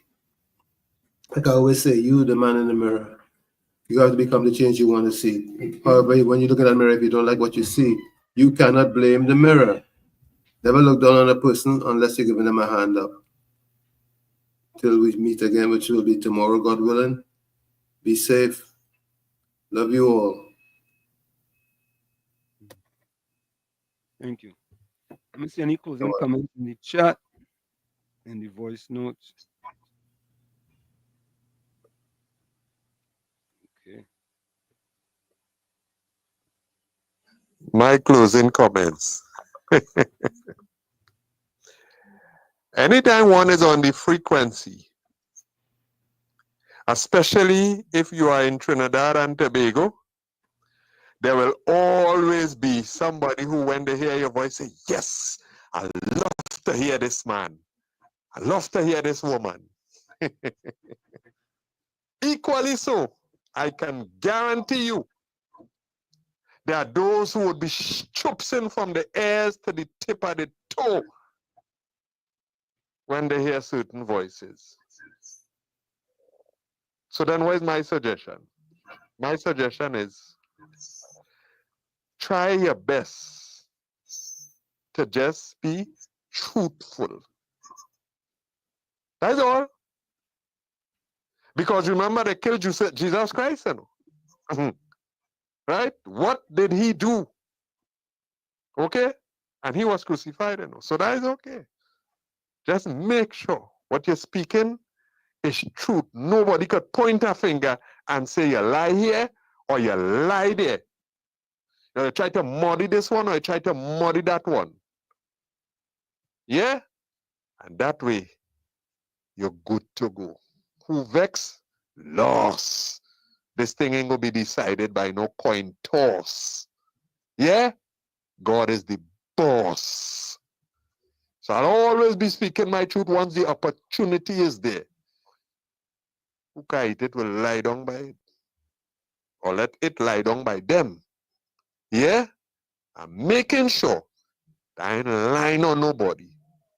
And I ain't going and spew hate on nobody. I will tell you how you could change. I could tell you how things will change. How your life could be better. Because I know how my life was. I know how it is. And I will know once I stay focused and love God good, it will only get better. Have a blessed evening, one and all. God first. Well, if that is the case, you must win. Frightened to live. Lisa's closing comment. Keep up the good work, guys. Bring the truth to the people. What is in the dark will eventually come to light.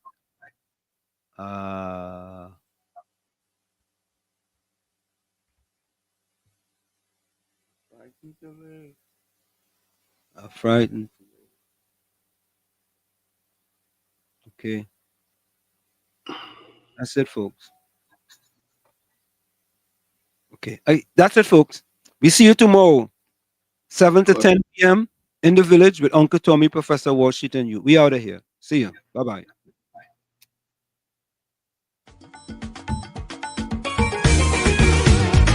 Hey, hey, oi, oi. Hey, hey, oi, oi. In Trinidad and Tobago, politics was we and them. That was never meant to be so, according to the anthem. But ethnic insecurity was maintained to divide us by some people in the country to sow the seeds of distrust. But we have fought a new system within the community. Now what used to be we and them has now become only we. From now on this nation is we. From now on it is you and I. From now on it is unity. From now on we flying high.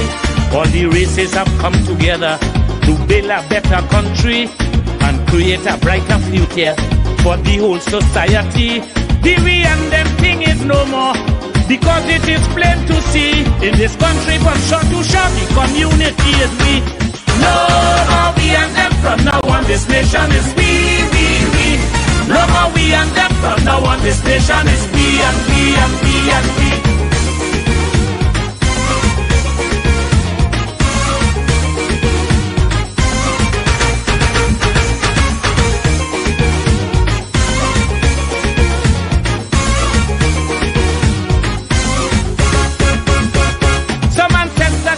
India and some came from Africa. Look today, their descendants are here, coexisting together. There are others who came here too, the Chinese, Syrians and such. Native people are just a few in this land that we love so much. But the politics of the day and feel up for a party. Cause people to begin to say, them is them and we is we. From now on this country is we.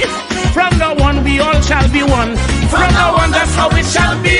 From now on all division done. As today united we stand. The people of Trinbago, one country, one nation, one island. Chutney Pan and Calypso, it's Trinidad and Tobago, better known as TNT. And we want the whole world to know we see ourselves as we.